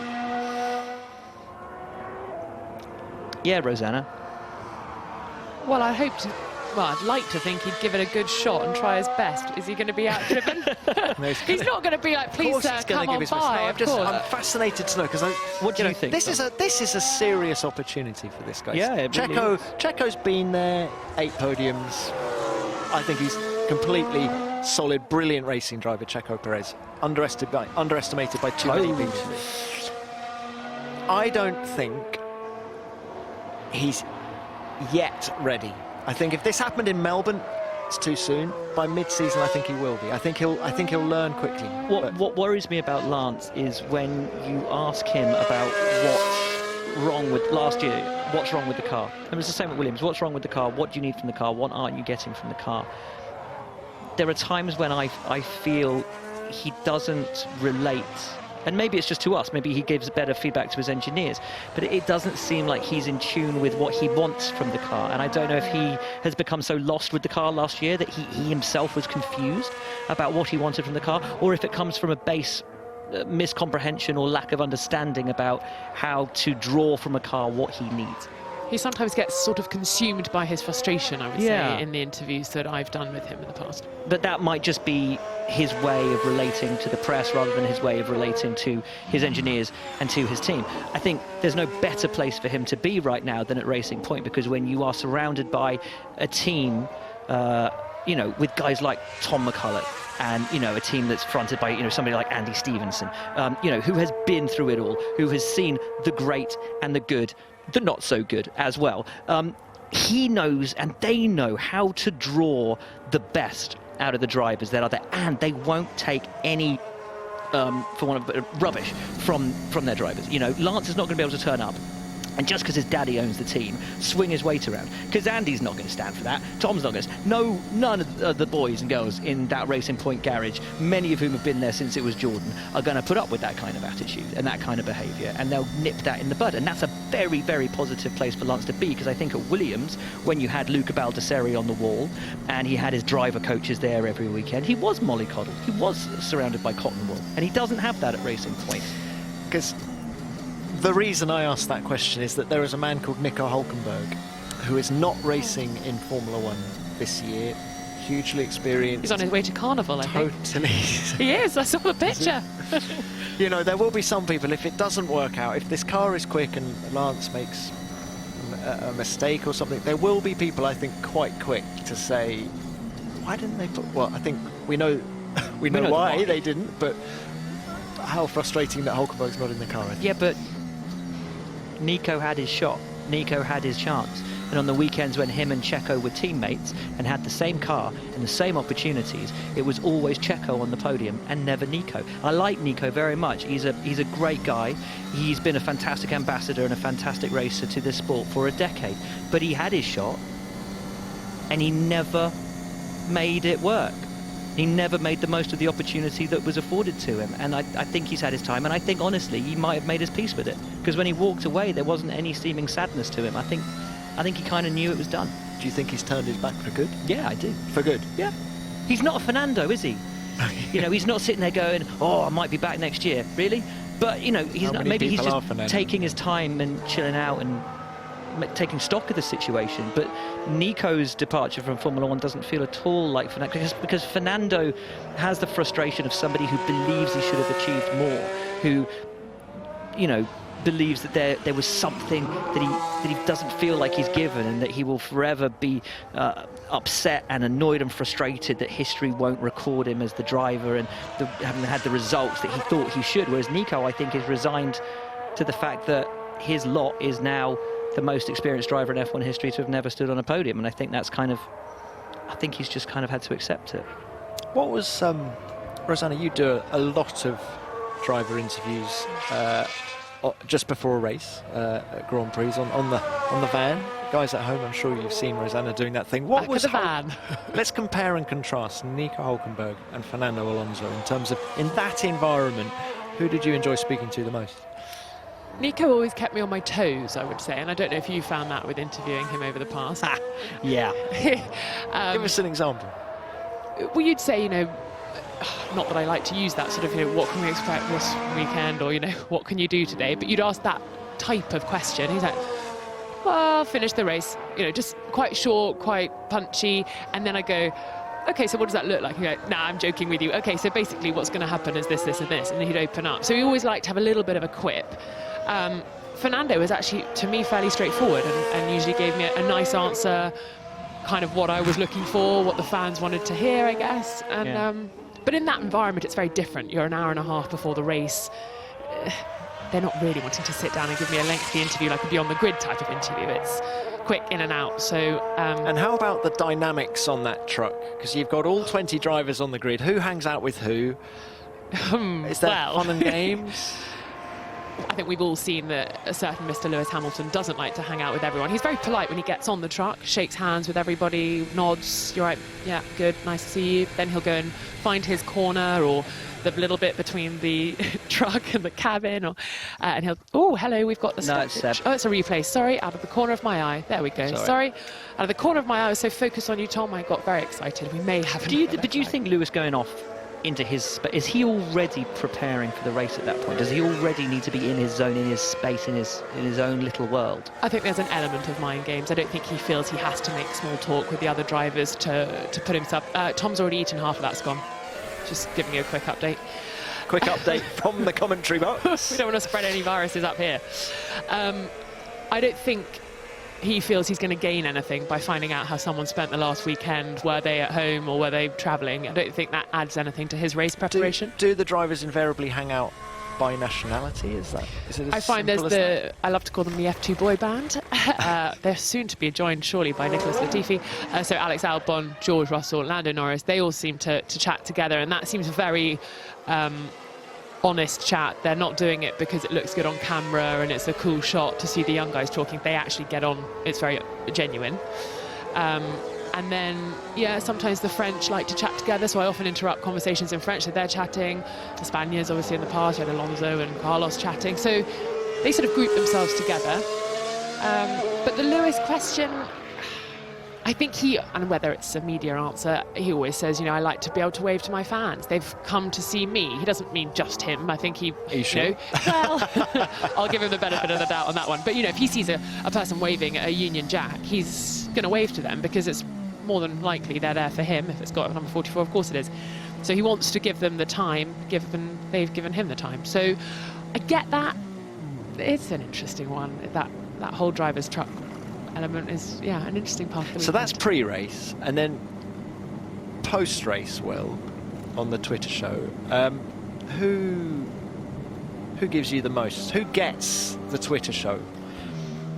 Carlos. The monkey seat, for example. Well, we don't do that with drivers after the race because it's a bit tongue-in-cheek, very tongue-in-cheek, and so we don't think it's, you know, we want to be laughing at ourselves, not at them, and it's unfair to put them in that kind of a state after they've been on track for an hour and a half. You know, they're the heroes. You don't want to belittle them after they've done that. So we'll stick Jeff Gordon through it and he'll have a laugh, or Otmar Safnauer, and they'll have a giggle. But we won't put a driver straight out of the cockpit, sweaty and wanting to go through that, because they'll just get annoyed with that kind of thing. But in terms of coming on, answering a few questions and being, you know, giving a little bit of insight, yeah, Carlos gets it, Lando's good. Both of the McLaren guys are very good. With it. When Seb comes on, he's usually very insightful and gives us a lot of good stuff. And Valtteri's a regular visitor to F1 Live and is always great. Daniel, good value.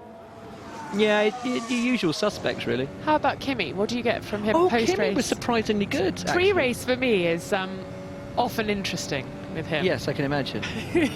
Well, Kimi post-race is, you know, if you just ask him short questions, you tend to get long answers. But what was lovely, the last time he came on was... Oh, goodness. Actually, I don't think he came on in the entire of last year with Alpha. He came on when he won in Austin. Oh, fabulous. But Connor Daly was our co-host. And those of you that know Connor know that he is a naughty little scamp. And... the biggest Kimi Raikkonen fan. So Kimi came on and Connor was just fawning over him, and it's like, you know, oh my God, what a day. You know, it's like, I'm such a fan. And Kimi's just like, I don't know who you are. And Connor was just falling over himself, just like, you're so cool, I love you, you're the man. And Kim is like, thank you very much. And it was brilliant. It was really, really fun. And he kind of, I don't know whether he got it or not, but, you know, Connor's just lapping it up with the Dallas Cowboys cheerleaders and Kimi Raikkonen and having the day of his life. Didn't Kimi set up a Twitter account at about that time? I wonder whether he sort of thought, oh, hang on, I get that. Kimi set it up, or did Mintu set it up? Oh, well.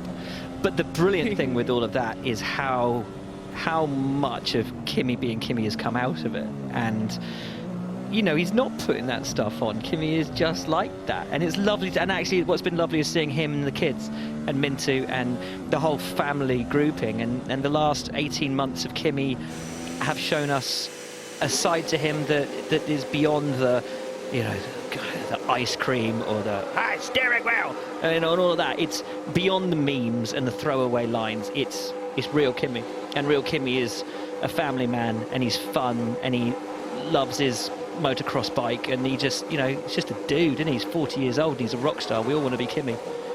You know, he's like the Keith Richards of F1. Everyone wants to be, like, in the Stones, everyone wants to be Keith. Right, in the F1 pit lane, everyone wants to be Kimi. That's it. I'd like to be able to hold my drink like Kimi. So, folks at home, who would you most like to be on the current grid? Hashtag F1 inbox. Hashtag F1 inbox. Let Hashtag us know. F1 Keith. I have to say, I always think I've had a Now- little small win if I make Kimi smile. Rosanna, I'm going to interrupt you very briefly. This is Lewis Hamilton going out on a red-walled soft set of tyres. So we're about to see something quite rapid from the reigning world champion in his new Mercedes W11. Well, we're going to find out He's just gone Very- P2. Well, when did he go P2? a while back, but he's just... Because when I went just- out to do the bits in the pit lane, he was sort of P13. Yeah. Well, let's see what he can do now. And our chat has been so good, I didn't even see where he was. And track temperature is coming down now quite rapidly. Only about, well, when Rosanna, when you came in and we were looking that way at the camera to introduce you and to talk about scones and things, it was 27. All the highbrow journalism that I can It's bring. really insightful. You know, cream or jam, jam or cream, which way around? So look, here he is. He's warming the tyres. Makes me think he is gonna. He's going for it. Well, he's on gonna his. go for He's on the C5, isn't Yeah, he? exactly. So I mean, how silly is this lap going to be? We're looking at a 15.7 for Bottas. Lewis has done a 16.6. what was pole at the 2019 Spanish Grand Prix? Was it a 15.4? I think it was either 15.4, 15.5. I'll give. Actually, I'll tell you what. The guys have got a nice graphic that they've been putting up through the last couple of days of what the Q3 times were in 2019. So here he goes. He stamps it out of that final corner. The DRS is open. The steering wheel, I'm guessing, is back. It's back. 3, 2, 1. Push it in and go. Yeah, sparking, the old T-tray sparking. Look at the tyres loading up through turn 3 Look here. at Look it. at the deformation. Look at that left rear as he comes through that. Yeah. It's so hooked up, isn't he? It's just on right. He's down a little bit. Only just. What's lovely, and you forget when you get back to the track, is hearing the tyre squeal under the car. And all those who still cry for the V8s, you never heard that in those days. That is true. That is true. You hear every creaking mechanical part of the car. You hear the tyre judder into the corners. It's glorious. And actually, you hear a sort of a hydraulic whoosh, particularly for the Mercedes cars. These last 3 days have been very noticeable trackside. So he's not going to beat Valtteri Bottas. This car has been very, very quick through the twists and turns of Sector 3. But it's a decent lap time, and he is going to stay in second place. There you go, 15.4, Bottas pole position.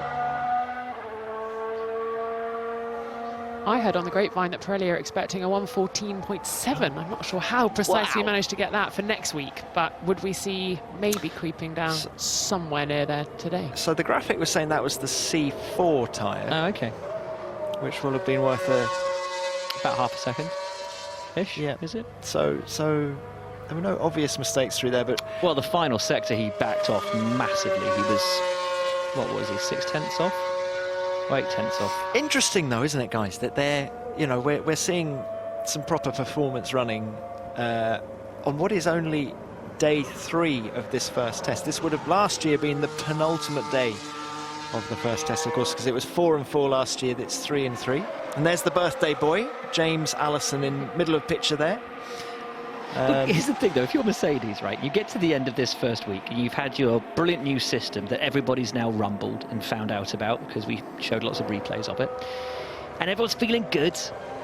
They've all had a very productive week. It's all been great. Nothing sends you into the weekend more demoralised than Mercedes going out and a couple of quick runs and finishing the test 1.4 seconds quicker than anybody else. Yeah, all the while Sebastian Vettel, who is back in 12th place on an 18.3. Wow, but just look at it. It's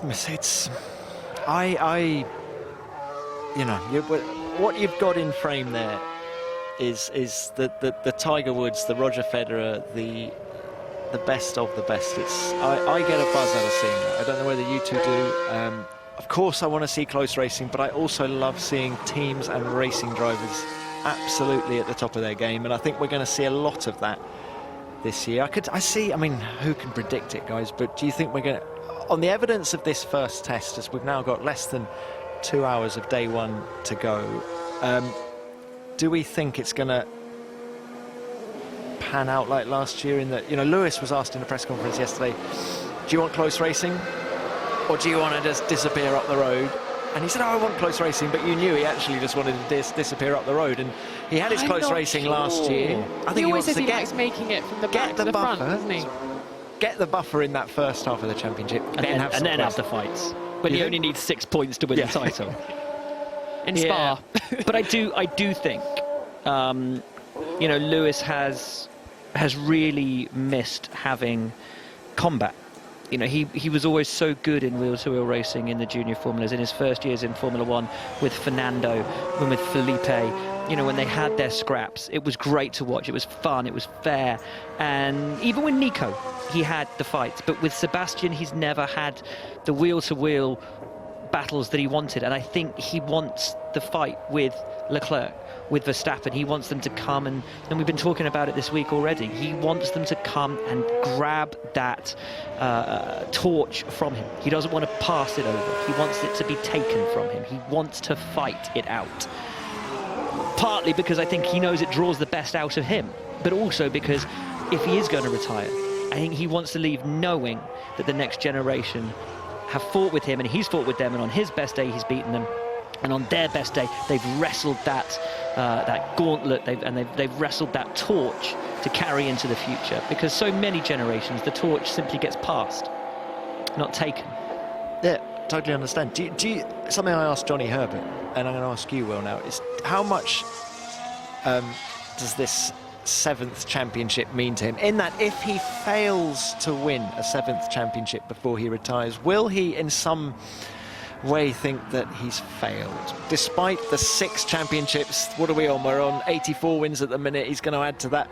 If he doesn't get that 7th, will he? Do you think in some level he will have failed, in the way that if Djokovic doesn't go and overtake Roger Federer's total, he will have perhaps felt that he's failed? How do these guys, I'm just talking psychology now, but how do these guys think? It's funny, isn't it? Because Lewis didn't grow up idolising Michael. He grew up idolising Ayrton. So the 3 championships, I think, were the big one for him. And more importantly, because of Ayrton's out-and-out pace and what a qualifying master he was, I think it was when Lewis surpassed Ayrton's pole record that meant something to him. Surpassing Michael's win record, of course, putting him as, you know, the most successful driver from a wins perspective of all time, will mean a huge amount to him. The championships, yes, it will, but look, I don't think he's not going to win a 7th title, whether it's this year or next year. I think he'll hang around until he does, and I think he will. I think he'll win 8, maybe more. But, you know, because I don't see any sign that Lewis Hamilton is getting slower. I don't see any sign that he's losing his motivation. All we see year in, year out, week in, week out, is Lewis Hamilton upping his level. And of course, last year he said he hadn't even reached his peak. He didn't know what that would be. And I think right now, what we've seen this week, with the car he's got, I think there would be frustration if he couldn't convert that to a 7th. Well, imagine the fact that if he's not yet hit the summit, he's still got to come down the other side, meaning that if he's got another couple of years getting back up to the top, it's not like he just falls off a cliff. He's got all those years of coming down from the top of the hill as well. Unless he walks away. Unless he walks away with 8 World Championships and 110 Grand Prix victories, and thank you very much, I'm going to go and start my own fashion label and be an actor. Or and sing. Or whatever. But that's the other scary thing with Lewis right now. And last year people were saying, oh, he's got too many interests outside the sport. He's not focused. He's not concentrating. He's a fashion mogul. He's off to LA all the time. But imagine if his focus is that, and he's just doing this for fun. This is his downtime. This is his relaxation away from the stresses of trying to run a successful fashion line. These guys... Do you think that? Do you think that? I think it might be. For these guys, it's everything. It's night and day, life and death. If they lose their seat, it's game over. And yes, Lewis would be mortified if all of a sudden Mercedes pulled out and he didn't have a seat in Formula One. But he'll be all right. There's part of me that thinks he turns up and does this for fun. And is there anything more potent in sport than somebody who turns up and just goes, yeah, you know what, I'm just going to have a laugh with this, I'm doing this for fun, and I'm battering you all for fun. I was just going to listen to Ricciardo. How's the excitement on pit wall? You guys okay? They all seem very excited. It's actually not too bad in here. Having a bit more fun than I thought. Hey, sun is out. I miss you though. Oh, Daniel Ricciardo. He's on form today. I had a lovely chat with him earlier on. He's a cheeky chappy still. Not changed over the winter break, as it turns out. I was just going to say about the Lewis Hamilton thing. There was a slight slip of the tongue when I was talking to him at the launch, and he said, yeah, it's about going out and having some fun. And I was like, there's that key word, fun. And I think it's just his life activity. I don't think he sees it as a job. I think this is part and parcel of the fabric, the quilt of interests he has, and he's a lucky human who's able to do a bit of this, a bit of the fashion, a bit of the music, a lot of travel, charity. I mean, the list goes on and on. But what? So do you think no aspect of being a racing driver is work for him? Or No. I think David Coulthard once said, he said, I get paid, I do the driving for free and I get paid the big bucks for doing the sponsorship sponsor and work. the PR work. And do you think that's how Lewis, is that kind of what we're talking about? Lewis does the driving for fun and the rest of it's the work. I think he sees it as hard work. I think it's Yeah, and I an don't think undertaking. I think there's a misunderstanding. You know, it's the misunderstanding with Lando that he's having his fun on social media and people think he's not taking it seriously. To say that Hamilton is having fun doesn't mean he's not taking it seriously. He's not putting in the hours. He's not going to the factory or, you know, all of that. Yeah, I think you're right. The sponsorship stuff and having to go and do this, you know, presentation and this meet and greet and probably, you know, frustrates him and annoys him because he'd rather be off doing all of his other interests or jumping in the car and doing that. But I don't think we should be under any illusion that this for him right now is playtime. He gets to do what he loves and he's brilliant at it, but he doesn't have, I don't think he has the stress of worrying now, how will he be viewed in the future? What will his legacy be? You know, we talk about how many championships he's going, yeah, he wants it. The hunger is still there, otherwise he wouldn't still be doing it. But when you can do this for fun, when you can do this because people want you and they're willing to give you the freedom to do whatever else you want to do and still do this for giggles, you know, that makes you so potent. I think his biggest headache this year is deciding what to do next. Yeah. I think that's what's going to make his head sort of struggle this year. And Mercedes, I'm sure, will tell us that both drivers are going to get equal crack. But there's no doubt that they will get more PR out of Lewis Hamilton winning a 7th than Valtteri Bottas winning a 1st. And will that play in Lewis's favour at some level? Look, the team is associated with some big brands, big global brands signing up now because they want to ride on the coattails, perhaps get onto the top of that wave where they've put themselves. There's no doubt that Lewis Hamilton is a huge part of that draw.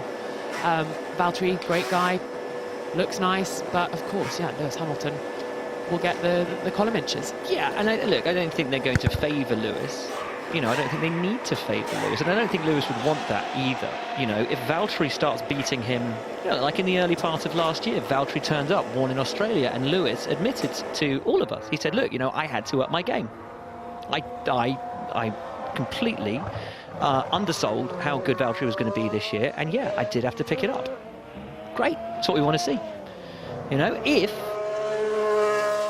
let's say, Red Bull have come out with a giant killing car, or Ferrari, you know, all of this is just smoke and mirrors, and they come out and they're a second quicker than Australia.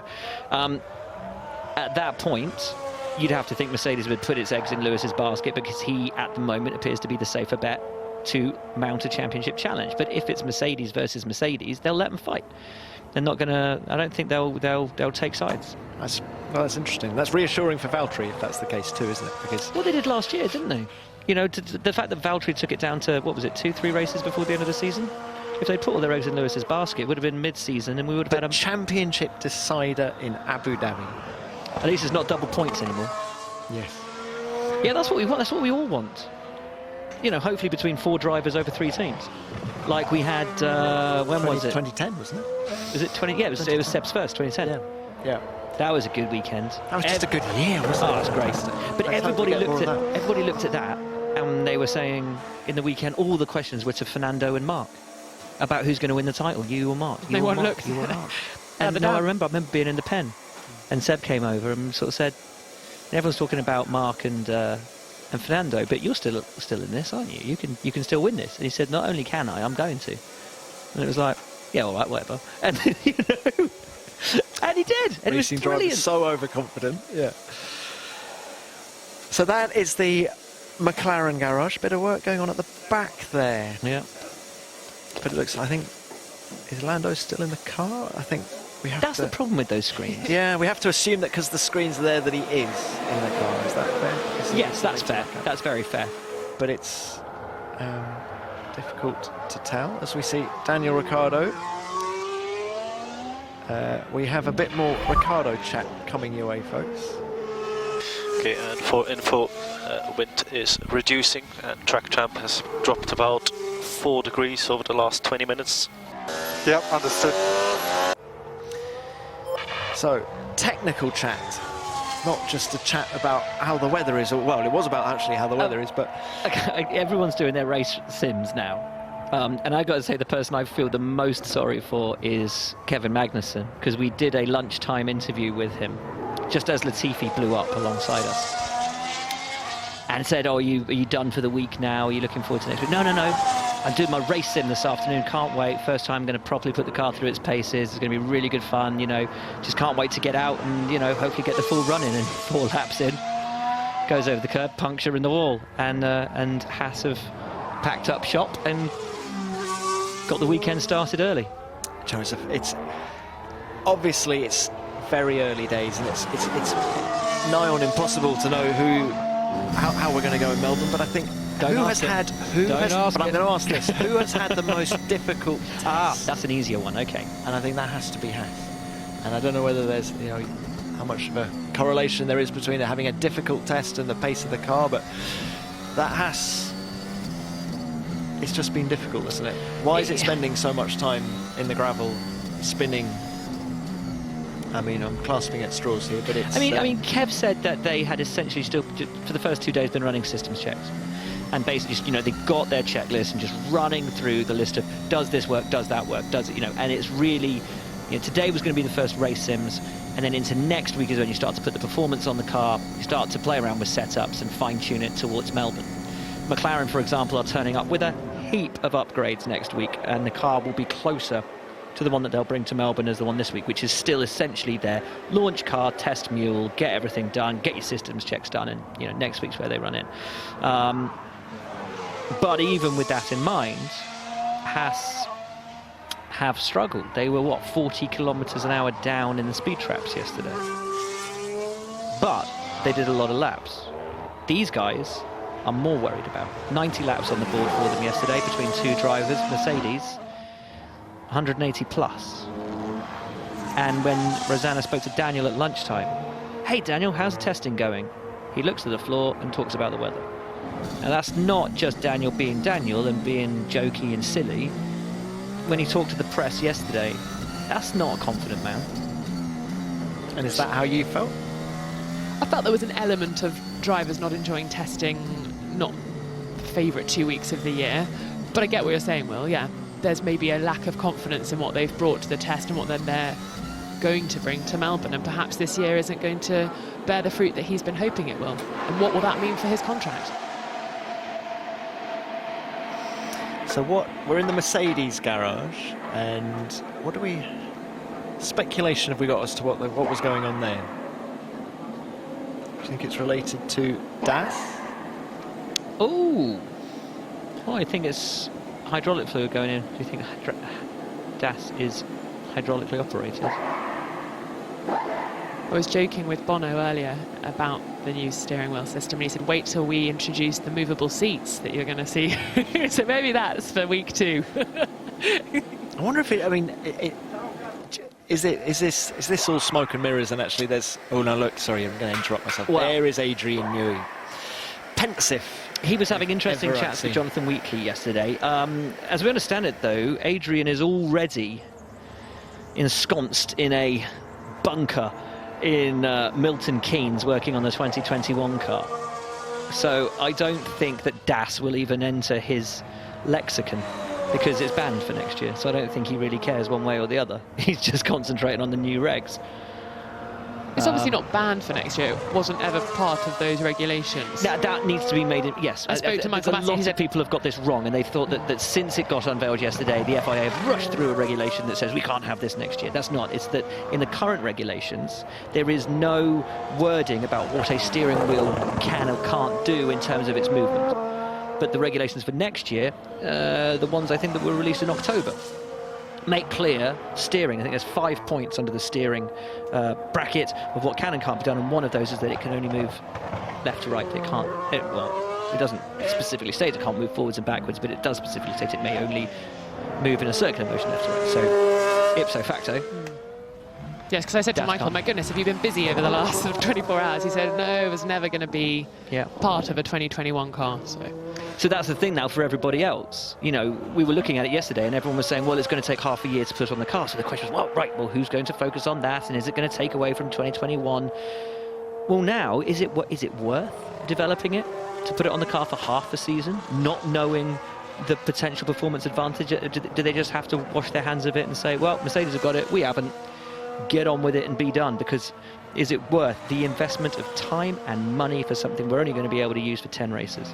Maybe Racing Point will already have it made. Well, already have it there. Otmar said at lunchtime that the car, that part of the car should theoretically be an off-the-shelf piece that they could purchase if they so wish. I've got so is that what was being discussed in the Racing Point motor between Toto Wolff? Is that we've got to the bottom of that? Have we? Come over on Monday and you can buy whatever you want. Is what Toto was saying.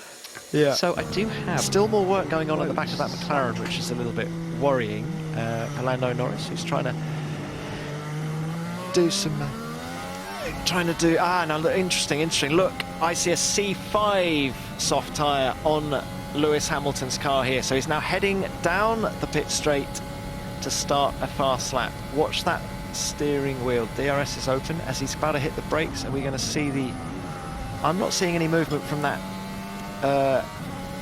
steering wheel forward enough. So no, I don't think it's on turn 1 they're doing it, and exit turn 9. Although now look, this is closer. They did do a little pump squirt down into turn 1 this morning, which Jolyon picked up and thought was just doing that little pump squirt into the corner, just trying to give a little bit of temperature into the tyres as they went in. Now this lap is closer to teammate Valtteri Bottas than his previous go on the C4 tyre, so we'll keep a very close eye on this as he's flat through turn 9. As he comes out, and no, it's not happening, is it? Still very close. Personal best for Lewis Hamilton through Sector 2. This car is so spectacularly grippy through these twists and turns of Sector 3. And just while he's finishing the lap, Rosanna has had to head off. Oh, mistake, asking for too much as he comes through Sector 3. So he's going to be down a little bit, but Rosanna has had to head down into the pits, and we're joined now by Jolyon Palmer once again. Hello. Hey, how are we doing? Great to see you. What did you make of that Scrappy. lap? So that was Lewis Hamilton's response to Bottas's 15.7. C5 versus a C5 earlier on. And it was looking all right, but it got away from him, didn't it, there at turn 13. And these tyres, I think, will just do one lap. I don't think he'll get another shot at that.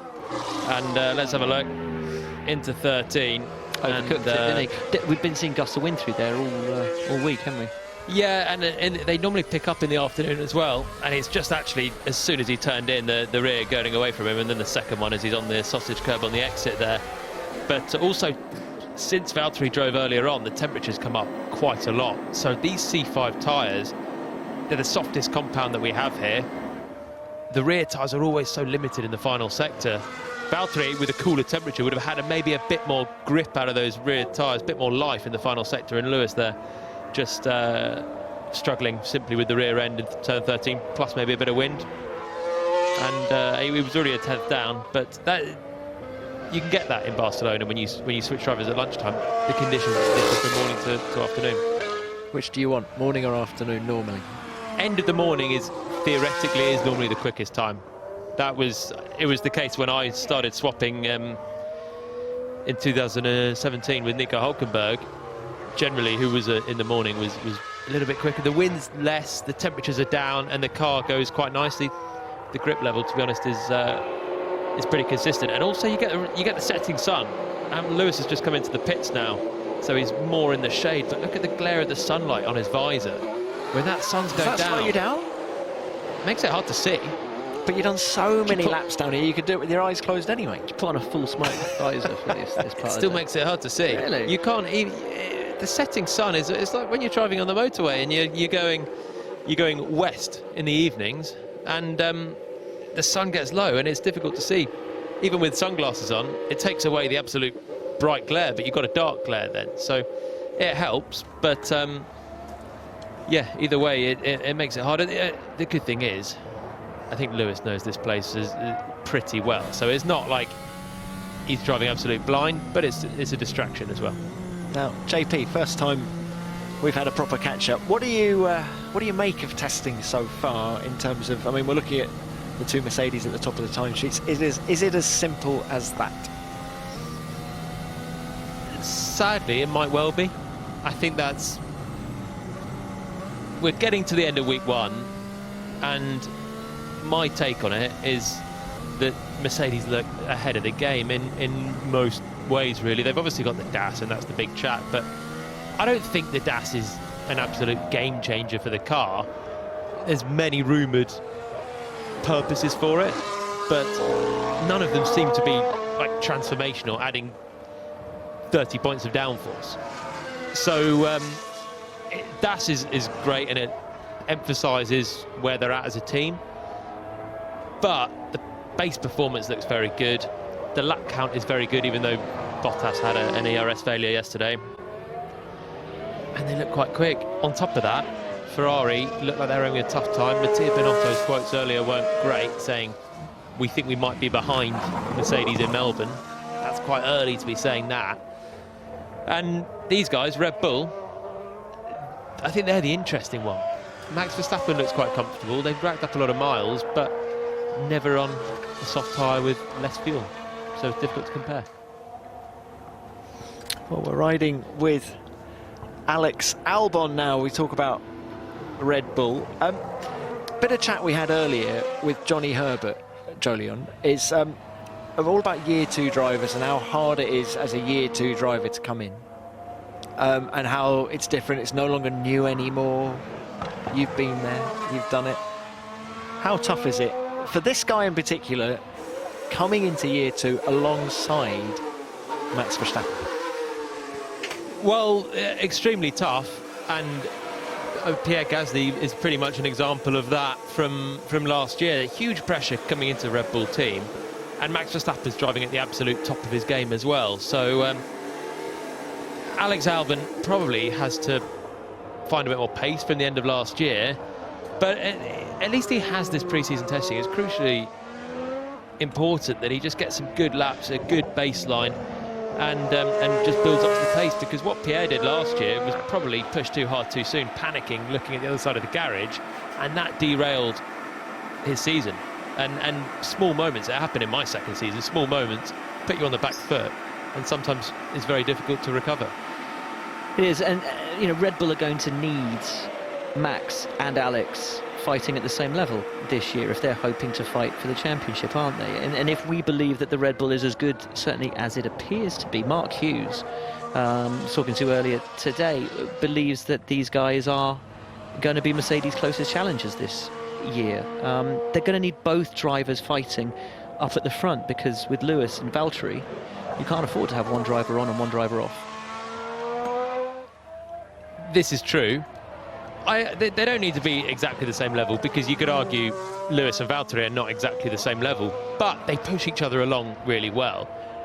And that's what Max hasn't had for the last 12 months. Yeah. With whether it was Pierre Gasly or Alex Albon taking over after the summer break, he had that margin. It was that half a second margin, wasn't it? It was in the gap at the moment.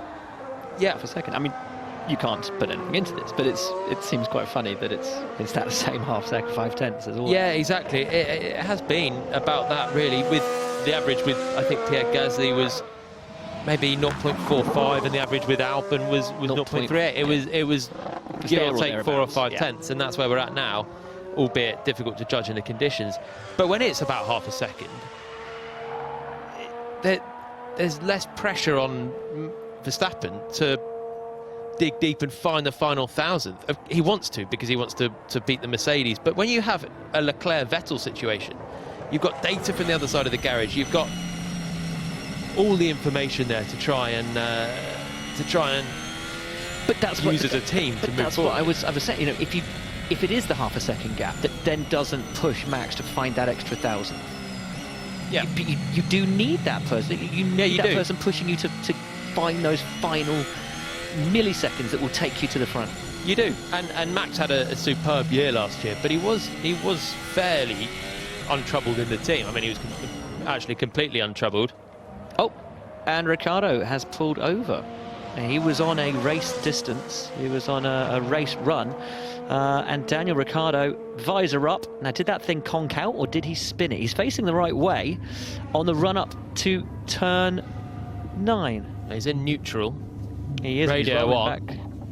And that looks like he's not spun it there. That's a pullover with a mechanical issue. 78 laps for Daniel Ricciardo, a total of 2:46 for the week, which isn't bad at all. But it's a good stint for today, actually, considering he's only been in the car for 2 hours 43 minutes. Yes, that's a race distance plus, isn't it? Yeah, he jumped in at lunchtime. Esteban Ocon did 76 earlier on, so the two of them have done well, but Ricciardo has brought a red flag.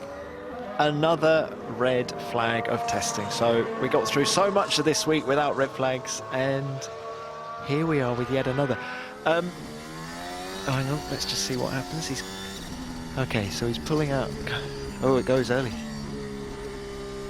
Okay, he's still able to change gear.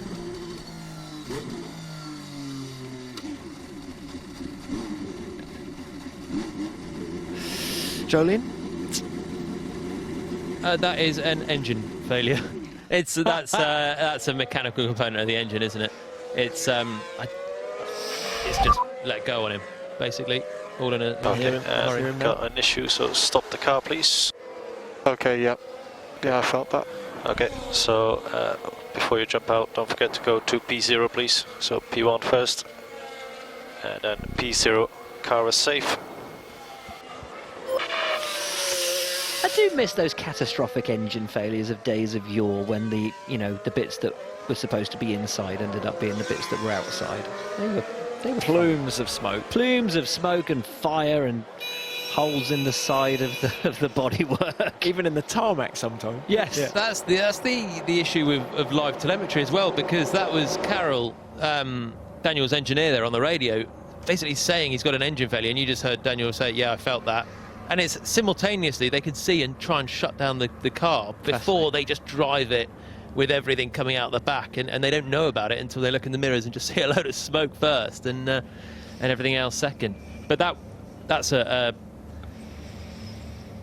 doesn't look like it. It's one of the hybrid parts of the car, of the engine. That looks like one of the mechanical components, and well, Renault, then that's probably the end of their day. And let's not forget that the McLaren of Lando Norris has spent a lot of the last hour in the McLaren pit garage, not completing any laps. I wonder if there is a link. Yeah, one of the combustion parts of the engine, I should say, for that. But and I think they've had a good day still, Renault. It is drawn short, but that's more than 150 laps for the day. So they cracked on with it pretty well, but and fairly spread even. And you've got to say this is testing, so it's good to see that on this final day we thought everyone would turn the wick up a little bit. And the number of red flags we've seen, the number of failures we've seen. Oh, and look at Daniel with that face. That's not a... It's not a happy Daniel, is it? I can't get beyond the feeling that there is not yet resignation, but an element of worry in Mr. Ricciardo. And an element of where am I going to drive next year, where I can actually complete some laps, perhaps. Because, of course, I think he's said publicly, hasn't he, that, you know, he needs to, first half dozen races, let's get that under our belts, and then I'll make a decision about the future. But I'm taking all calls, he said at the launch the other day, which I thought was an interesting thing to say when you're at the launch of the new Renault team. And, oh, yeah, I'll take calls from Ferrari and Mercedes. Oh, yeah, of course I will. Yeah, of course he will. And Renault know they need to give him a car that will make him want to stay. No, but he could have easily batted that question away and not said anything. Yet he chose to say, I'm taking all calls. But I think that it's twofold. One, it lets the world know that he's open to offers, in case they were worried he wasn't. Two, it tells Renault he's open to offers, and it tells them to buck their ideas up if they want him to stay. I don't think you can be saying you're taking all calls at the start of a year at a launch of a new car. This is only 1 year into this Renault deal. You've got to be a team player more than that, haven't you? To galvanise a team that's a manufacturer aiming for bigger things. Even if you, of course he would be taking all calls. So maybe fair play for telling the truth, but it's a given that if Ferrari come knocking, he would go. Of course he's not going to not go to one of the big teams because he's at Renault, but don't tell the world that at the start of a new year. Is the damage already done, though, in the relationship?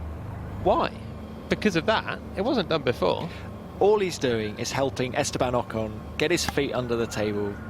He can speak the same language as all the engine side of the team, and when it all, you know, if it does go wrong, goes wrong, then you know, is that the catalyst? Is that might be the catalyst?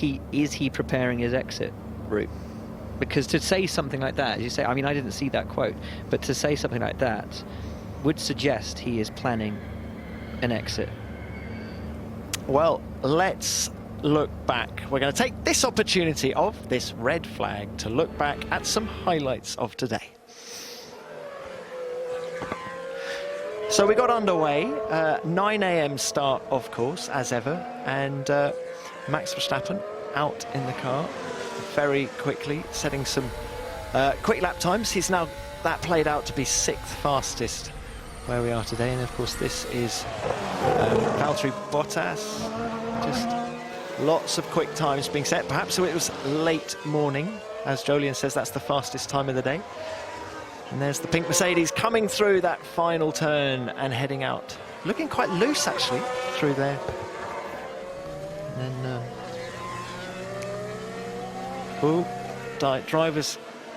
Kvyat not happy with Grosjean there. Love it. I love it.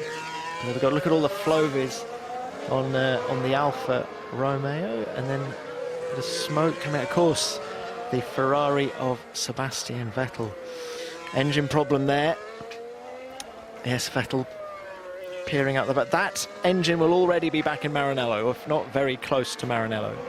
And then Esteban Ocon was in the Renault this morning, looking very smooth according to Johnny Herbert, who was in the comms box with us a little bit earlier.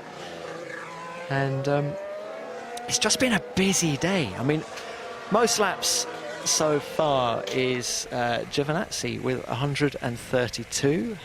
Rookie man Nicholas Latifi having to pull over with an engine problem in the Williams. Frustrating for him, but actually been a really positive start for all the team. Flovis, and there's Kevin Magnussen. Here we go into the barriers. That car, those mechanics having to work hard at Haas. Yeah, it's quite interesting when you point out that Giovinazzi's done 132 laps, the most of anybody today. He is, of course, one of very few drivers to have been the sole driver in their car for the day.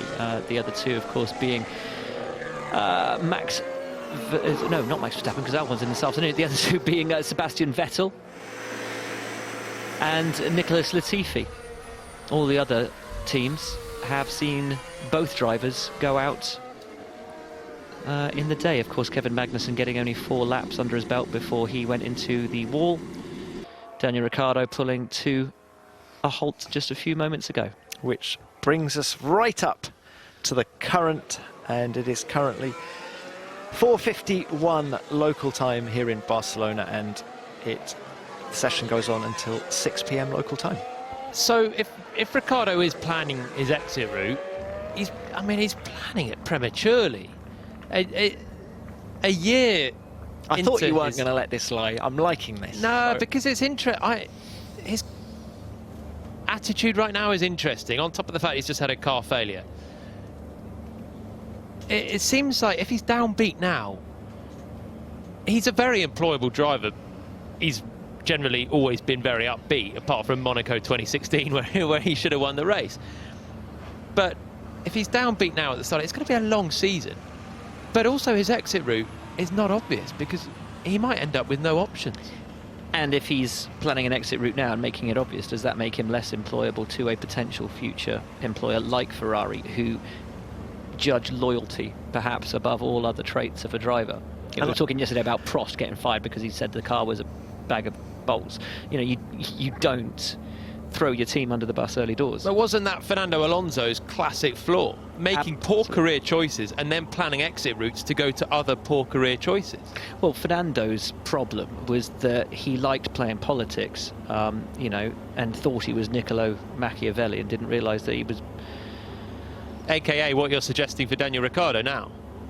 Well, I'm not saying that he's trying to play Machiavellian politics, but, yeah, I mean, if he is. I mean, and it's all hypothetical. Is he trying? Or, was it just a Daniel Ricciardo throwaway line that he said and is going to come back to haunt him because actually he just meant it to be funny and didn't really mean it to be judged, and poured over to this extent? Well, I do think he's got to be careful, because the 3 teams he's going to want to go to, already have their star player.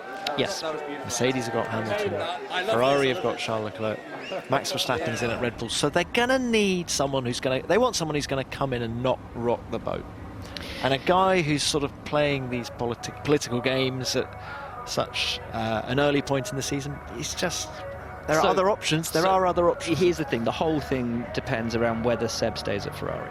And that is going to be, and people are going to hate us talking about it already before the season's even begun. And last night at Sebastian's press call with Ferrari, they said, you're not allowed to ask any questions to Sebastian about his future. He's fed up with it. Cool, okay. But it doesn't mean that we're not going to be talking about it all year, because it will be the continuing question. Does Seb stay at Ferrari? Does he leave? If he leaves, does he go into retirement, or does he try and find a way back to potentially Red Bull?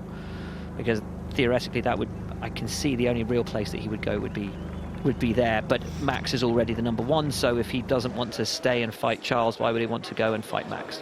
I don't see it. I think it's either retirement or Ferrari for Sebastian next year. But if Sebastian does leave Ferrari, who steps into his seat?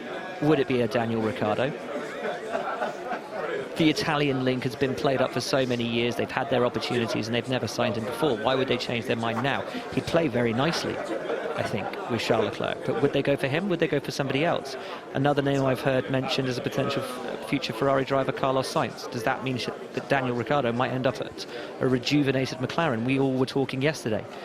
Are Carlos Sainz and Lando Norris the drivers that you need to take a team to a world championship? If they're not, is Daniel Ricciardo, potentially. Might he end up at a McLaren? And interestingly, Daniel Ricciardo, playing the political game, but this was at the end of last year, was telling me what a fantastic manager Andreas Seidel was. Well, there you go. Mercedes engine on board a McLaren with Daniel Ricciardo as a driver. I could see it. I could absolutely see it. But the catalyst for all of this is Seb, so yes, again we go back and I could see Carlos Sainz fitting in very nicely as a Ferrari driver alongside Charles Leclerc, and those two playing the game together very nicely. Yeah, maybe it's all a little bit too convenient, but there's a few dominoes to fall, aren't there? Racing is resumed. Yes, gentlemen. An hour and 4 minutes of racing. Let's go. So, where would you, Jolien? Imagine you're still driving racing cars. McLaren 2021? A good place to be if you can't be in a Ferrari, Mercedes or a Red Bull, which you got to still be taking over McLaren. But otherwise, then I think McLaren, with that Mercedes partnership that Will just mentioned, that could be strong. And I agree with what Andreas Seidel's done there since he's come in. The whole team is massively lifted since 2018, when Fernando Alonso and Stoffel Van Dorn were at the back with Stroll and Sorokin in the Williams. The whole momentum of the team is really forward. It's very difficult to judge what they've done this week because they haven't really seemed to give it much of a crack on any softer tyres or low fuel. But they've done a reasonable amount of laps until Lando Norris, who's just about to head out for the first time in a while, can add to his 26. But I think they're in a good place. And least disruption of any of the top teams, because I think McLaren's budget, it comes in nigh on about $175 million. So, you know, smooth run into 2021 with the cost cap, new wind tunnel being built now. Yeah, great facilities at Woking. They are a championship-winning team. Not all that long ago, as are Renault, of course, as well. Actually, I need to correct you there. You say not all that long ago. 1998. Constructors. That's not long ago. But drivers. Oh, no, drivers, but constructors. Well, drivers, it's been 2008 with Lewis's first title.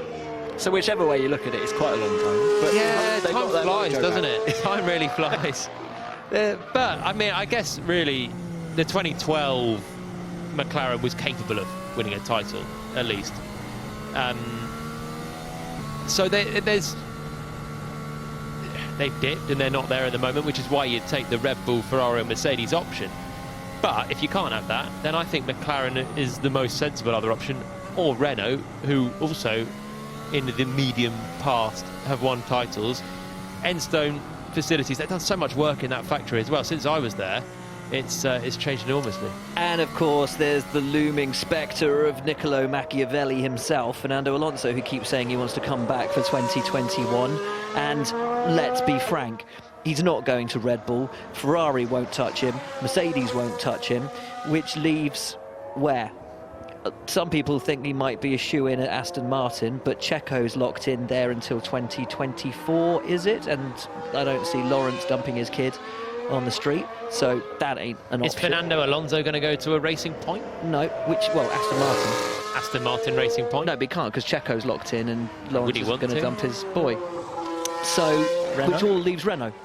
So it's, and you know, it's with Fernando and Renault, it's the officer and a gentleman syndrome. You know, I've got no place else to go, as it always has been for him.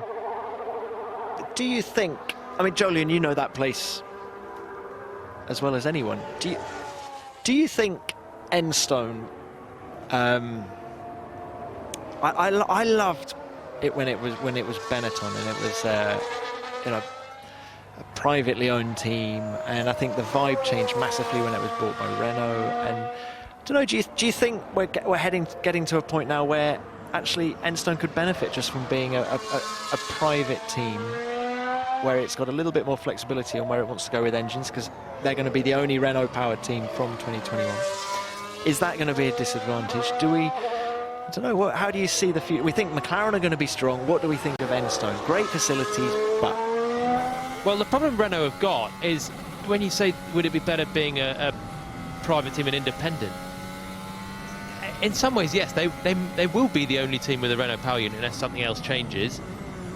But the other thing that's emerged is this sort of B-team culture, which doesn't seem to be going away either right now. And in fact, Racing Point have made that a bigger point as well. So that means that there's more advantages to being an independent and basically buying a lot of your parts from one of the three main teams, who have got more resource, more staff, more budget than Renault. So they in some ways, being a manufacturer team in theory is great, but if you're not a manufacturer team at the same level as Mercedes, Ferrari or Red Bull, you're not buying your stuff from Mercedes, Ferrari and Red Bull.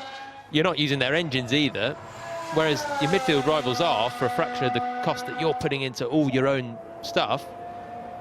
Then it is a disadvantage at that point. So, Flavio Briatore buys Renault, puts Fernando Alonso in the car. Could you? Isn't Flav still? Get Fisichella out of retirement. Is Flav still banned? No, he's not. Oh, he's not. that overturned. Oh, okay. How did he get that overturned? Fisichella's still racing, actually. He's still sharp. Oh, come on, Joe. Get We the can old see a gang return back from together. you. I'd like to see JP back. 0506 back again Yes. with a blue and yellow Renault. That's what everyone wants to see.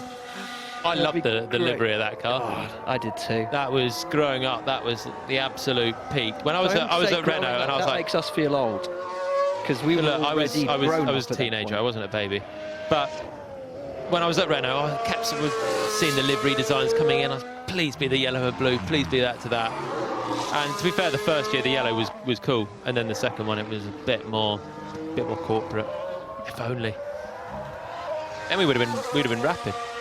It's all about the colour. So, well, that's on top of the pits, in case you're wondering where that is. That's Look at the sun. Look at the sun. It's not that bright. We were talking about we've got how another bright the 58 sun minutes to go. Look, we're all in the shade now. You come around there after the I'd be able to see my grandstand. breaking point with that in my eyes. So what have we got? We got just under 58 minutes to go, and quite a busy. Well, it's all relative, isn't it? Testing. We've only got 10 cars here, but it's pretty busy out there now. Everyone trying to get their last miles in of the day. 10 cars, but there's No Renault. There's no Renault and there's no Haas. That's a very good point. So we are down to it. Anyway, Hamilton is on a long run, and while he's doing that, let's throw down to Rosanna in the paddock. Rosanna.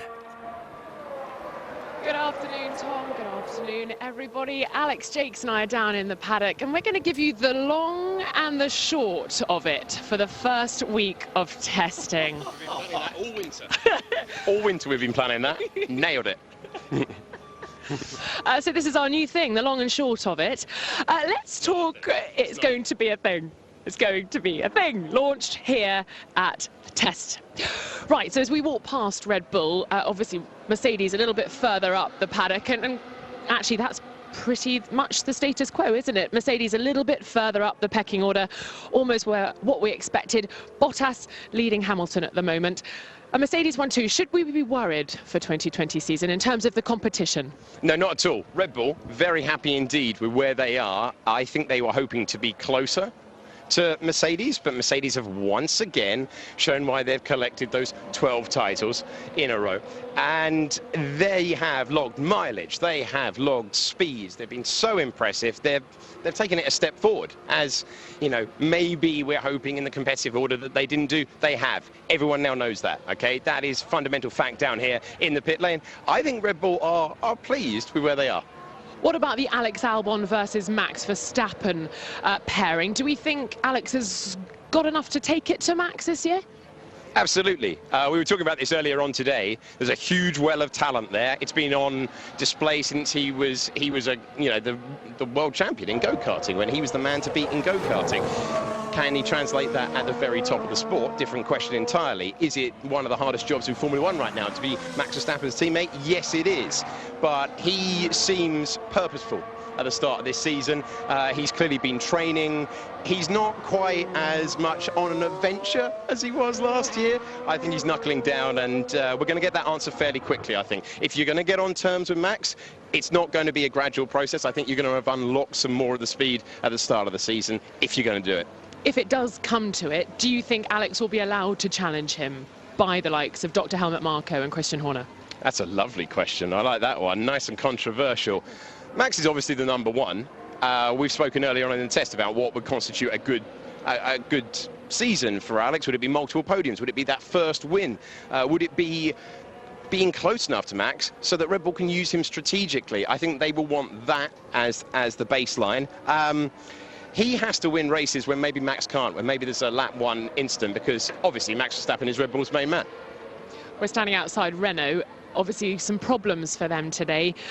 Esteban Ocon and Daniel Ricciardo's relationship has been underneath the magnifying glass. People are going to be analysing it throughout the season, just waiting to see if any cracks appear. What do you make of both of their performances this week, regardless of the car situation? Ignoring the car, which they won't be doing. Yeah, I thought the interview you did with Daniel earlier was telling. I think his body language there was telling. The dynamic What a driving pairing. It's an incredible pair of drivers. They've both got outrageous speed. We know full well that Esteban has won that pace in the locker. Can he then bring that for more consistent race pace? When he was at Force India, he was more often than not beaten in the races by Sergio Perez. So that's where he's got to try and unlock more consistency. It's a tough and tall task for Esteban to go up against what we've seen with Daniel Ricciardo, multiple race winner, and of course that battle in that team last year saw Nico Hülkenberg, highly rated for the entire time he was in Formula One, heading out of the sport. So that's one of the key narratives of the start of the campaign. But I know you said don't talk about... I was about to say, let's talk about the car now. Let's talk about the car. I don't think they'll be happy with how things have gone. I think they'll believe that they're a little bit on the back foot, and we'll return to that interview. I think his body language earlier said absolutely everything. Or we might just be reading too much into it, and they're absolutely fine. We started this test with everyone talking about their new front end and the nose, and that's where we began on day number 1. So we've still got a second test. There are more parts being brought all the time. Still early days. Let's not jump to conclusions.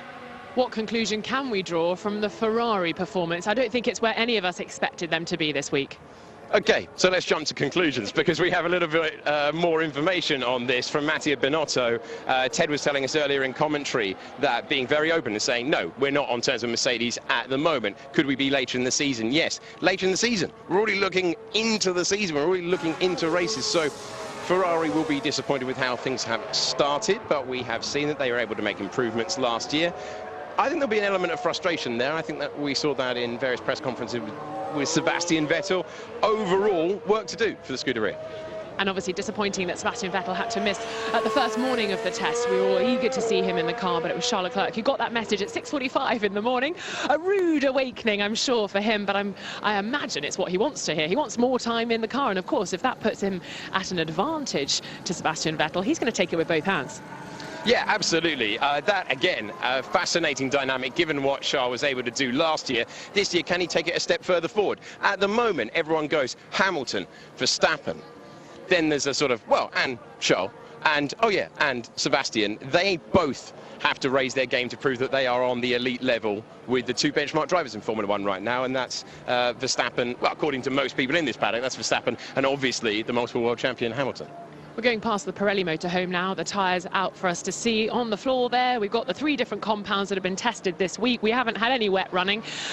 What's been the feedback from the teams over the course of the week of these compounds? But they're not changing a great deal. We heard this earlier from Mario Zola, who is in charge of the Pirelli program in Formula One. A few years ago, all we were talking about is tyres. Less of a concern. We'll see more running on the soft tyres later in Test 2, later on next week. So that will give us more of a clear picture. But for the moment, they're not the huge element. Of course, getting the tyres to work in the operating window come Melbourne, huge part of making it through, especially in that tight midfield. That's going to be absolutely crucial. We're now outside the Racing Point motorhome, where I saw Toto Wolff finishing off a meeting with Lawrence Stroll. I thought you were going to say wearing a pink jacket, continuing the pink Mercedes theme of the week. We did see a picture, didn't we, on Instagram earlier in the week of Toto Wolff photoshopped into a Racing Point outfit. It did suit him, the pink, and it turns out the Mercedes looks quite nice in pink. Yeah, it does. Where were you going originally? Sorry, I interrupted there. Where were you going? Oh, look, we've got Checo just leaving. Hello, Checo. How's the test been? A quick wrap-up from you. Yeah, well, it's been all right. You know, at this time, the most important thing is that you manage to run, that manage to put a lot of laps together. That's the main priority, and I think next week will be an important week to try to set up more the car, try to put everything what you've learned on the first week onto the second one. And do you buy this whole pink Mercedes thing? Sorry? The pink Mercedes? Yeah, the pink Mercedes. Well, I just hope that it works the same on track as it looks. It's not that easy, but yeah, hopefully we made the right decision. Only time will tell. Absolutely. Thanks so much. There we go. Checo Perez. Only time will tell. Well, if it is a pink Mercedes. I couldn't hear what he was saying. Did he say only time will tell? I think he's just chuffed. If it is a Mercedes underneath that paintwork, my goodness me, he's going to be laughing. If ever you needed a driver to extract a marginal podium from thin air, he's your man. 8 podiums in his Formula One career, the last in Baku a couple of years ago. If he gets a chance, he usually takes it. Haas, a disappointing day. I think a disappointing first test. Yeah, I think they will be frustrated because they slipped back down the order last year, and this was meant to be the new start, back in the team's original colours, get back to ways of understanding the tyres, of getting on top of the car after being very open. You have to say they were very open with what was going wrong, trusting the drivers more, going, listening to Romain Grosjean and Kevin Magnussen. Yeah, I think they will be disappointed with how things have gone, but this is the joy of having a second test next week. And of course, Will Buxton mentioned earlier that he'd spoken to Kevin Magnussen around lunchtime, and he'd said he was really looking forward to getting in the car, doing the long runs, doing the race runs. Of course, that's now gone, no longer an opportunity, and he's going to have to wait until next week. What does that do to a team where Haas sit currently in the championship in terms of the midfield? What does that do to their preparation going into Melbourne, really? You don't have a lot of days. We've 3 days this week, 3 days next week, condensed down. Everyone else has been logging some serious mileage. You couldn't really afford to have a big stoppage this week, and unfortunately they've had one today. There's still time to make it up, and they might be marginally on the back foot. There's still time to make it up for Haas. I think we were expecting better things from them. Of course, I don't think it could have been any worse than 2019 for them, and especially Kevin Magnussen using words like confidence. Then it almost seems even more disappointing that today has happened as it has. We're now outside the Williams motorhome. I'm just so thrilled to see a car on the track. What an amazing difference compared to last year in 2019. Nicholas Latifi and George Russell know each other well. That's another dynamic that could start bubbling up. I know they're not going to be racing for wins or podiums, but there's going to be a battle there to make sure one out-qualifies the other. Absolutely. In Formula 2, when they were both in Formula 2, not in the same team in Formula 2, but they were both in the Formula 2 in the year that George Russell won the championship in 2018, Nicholas never out-qualified George at any point of that season. They qualified 12 times that year, so didn't get ahead on that occasion. George took a lot of poles in his championship year. George has been very open. He's been open in commentary with us this weekend. He called him very underrated, his teammate very underrated, which you might argue, well, he will do that, because if he's only marginally ahead, people are going to be like, oh, you're only marginally ahead. It will be interesting, because that's going to define, I think that's going to define more for George than it is for Nicholas. Nicholas is the only rookie on the grid, and I think that allows him if he gets off to a steady start, I think he's got the first half of the season to learn and understand. If he can get ahead of George in a few of the first races, George Russell never been out-qualified by a teammate in Formula 1. If Nicholas Latifi can change that stat, then I think he will be very pleased with that, and a few people down here might change their mind. Well, we've got two more teams to analyse during our long and the short of it segment. But let's go down to the pit lane now, where Laura Winters got the latest.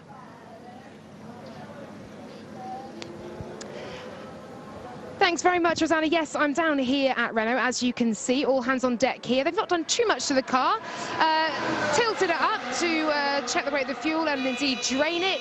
Not too much is done. I've been told by Renault it was a precautionary stop. And as you can see, Daniel Ricciardo is getting ready now to get straight back in the car and back out there for the final 45 minutes or so of testing here in Barcelona. Thank you very much, Laura. Thank you to Alex and Rosanna as well. The long and the short of it. The long and the short. Yeah. Did you like that? That's good enough. Loved it. Yeah. I think that's, they've got a thing there. They really do. So Nicholas Latifi, is he underrated according to George Russell? According to George Russell, but George is going to say that, isn't he? He's not exactly going to say, you know what, he's not very good, that lad, given his new teammates, but he might sit there and say, I think he's as good as Sebastian Vettel, you know, so that when he goes out and beats him, makes him look like a rock star, doesn't it? Of course. But I mean, I know I'm in the company of two people who can comment with great authority on this man who's on our screens right now, because you both raced him. How exciting is that? Will, talk us through your experiences of racing Nicholas Latifi and others. I think beat him, didn't I?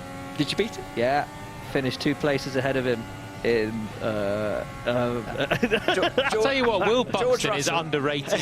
Will Buxton. George Russell, please comment. That is the truth. That is the truth. So what sort of cars were you in? It was the Florida Winter Series a couple of years, well, I say a couple of years ago, 6 years ago now.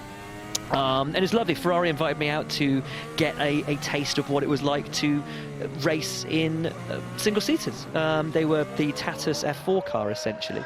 And it was Lance Stroll was my teammate. Latifi was racing. Max Verstappen was racing. It was Max's first single-seater competition out of karts. So you beat Latifi? Yeah, it started raining in the last race. We were all on slicks, and Latifi spun out. And I didn't. I was going so slow that I couldn't spin out, really. I couldn't have gone much slower. And yeah, Lance? So, Lance was, he kind of acted like the class clown for the entire time. Didn't really pay any attention in the briefings or the debriefings. I didn't get much of a good impression of him that week, actually, until I spent a bit more time with him and watched him and thought he was rapid. But again, he didn't really, I remember he crashed in practice. And I asked him, you know, how did it happen? And he said, oh, I just went a bit too quick through the corner and put it in the wall. And I was like, okay, so you know, need to back off a bit for the next one. He goes, no, I reckon I could do it even faster. And I was like, okay, that's interesting. But, you know, Verstappen was clearly ridiculously talented from the off, and everybody could sort of sense it. Everybody knew it. Interestingly, Tatiana Calderon was racing as well. She won a couple of the races in that championship, beating the likes of Verstappen and Latifi and Stroll, who have obviously made it to Formula One, and she's reserved down at Alfa Romeo. I can't claim I raced. I shared a racetrack with them, and it was an honour to actually be able to do that and get some small shred of an insight into what these guys do and what we can only dream of being able to do, and that's why they're our heroes. That's why we talk about it.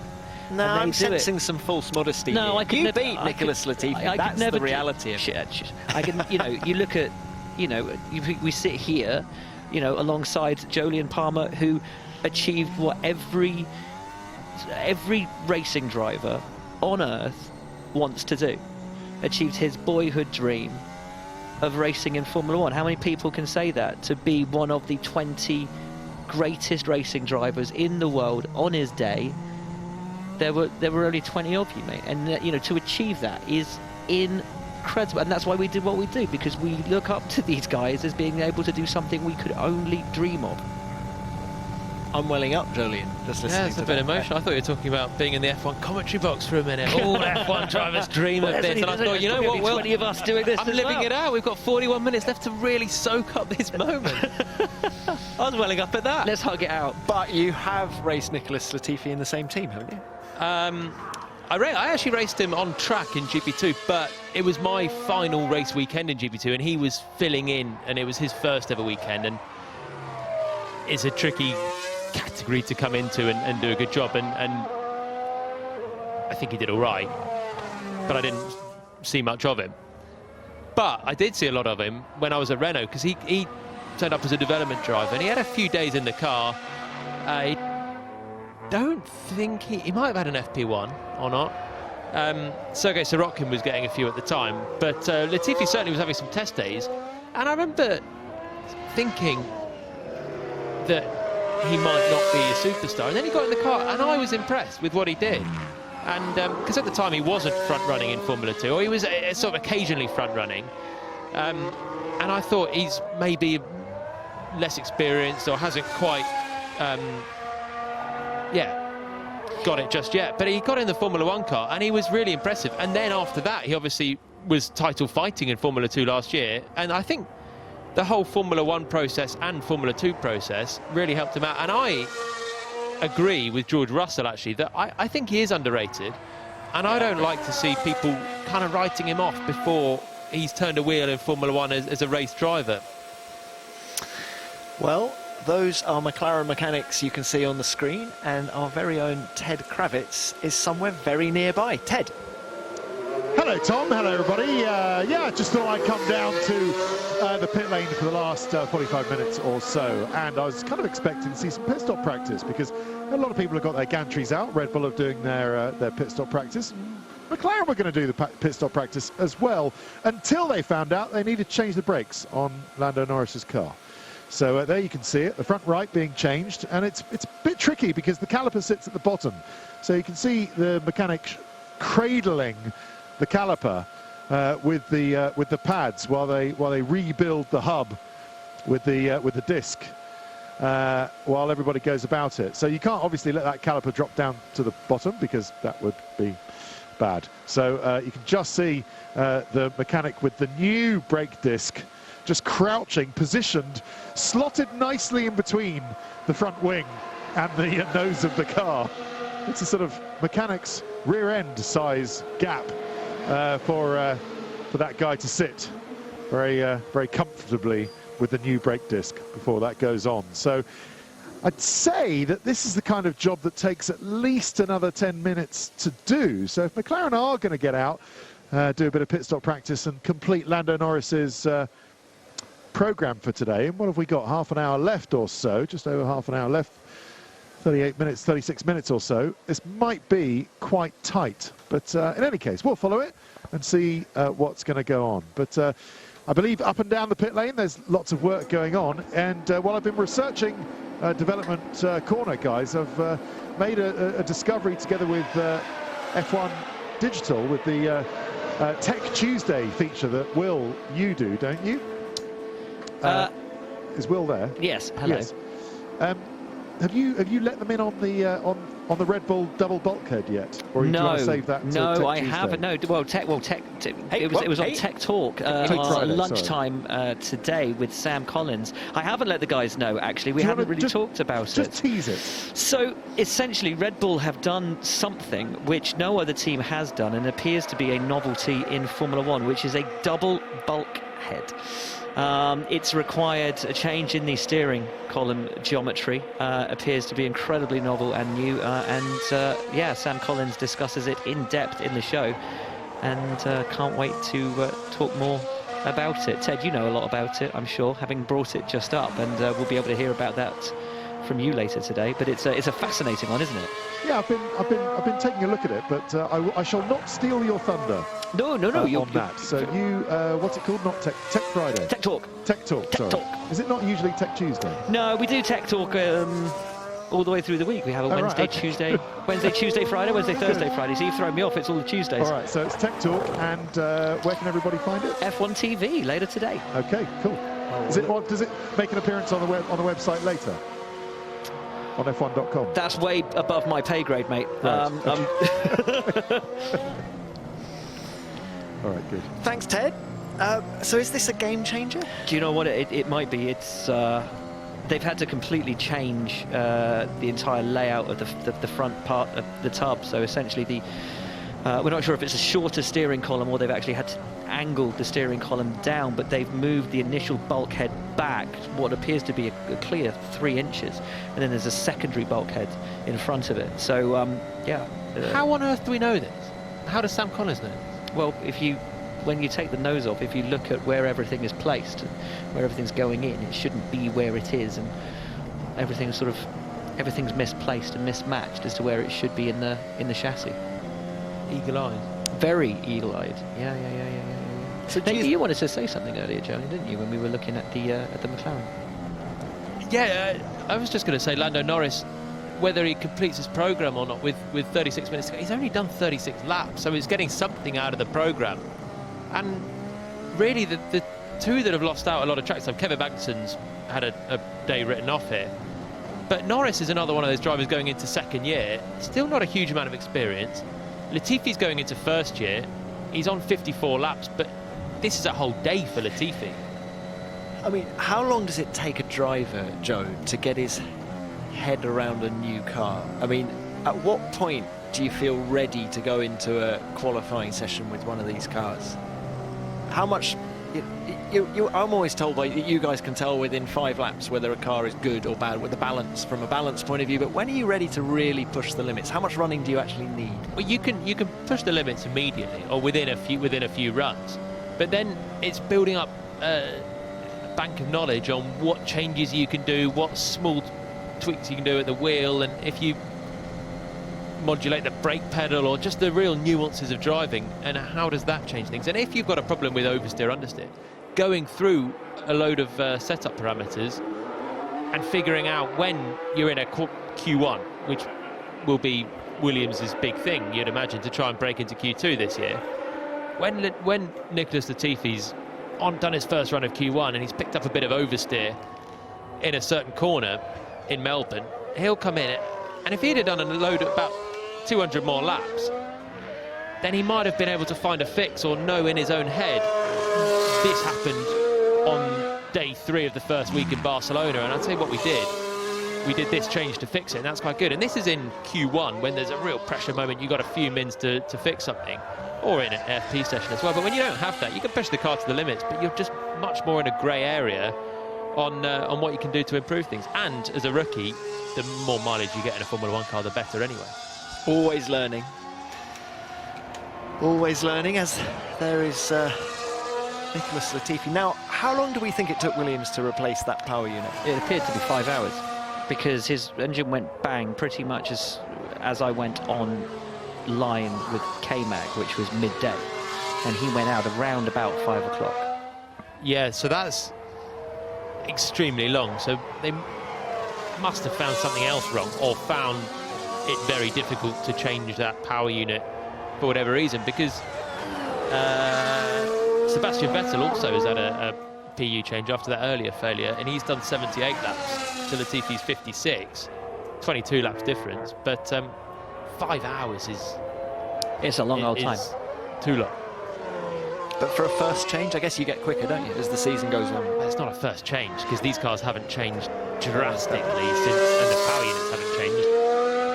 So it's not like there's new bodywork to remove. It's more tightly packaged, but we didn't really finish the discussion on Latifi.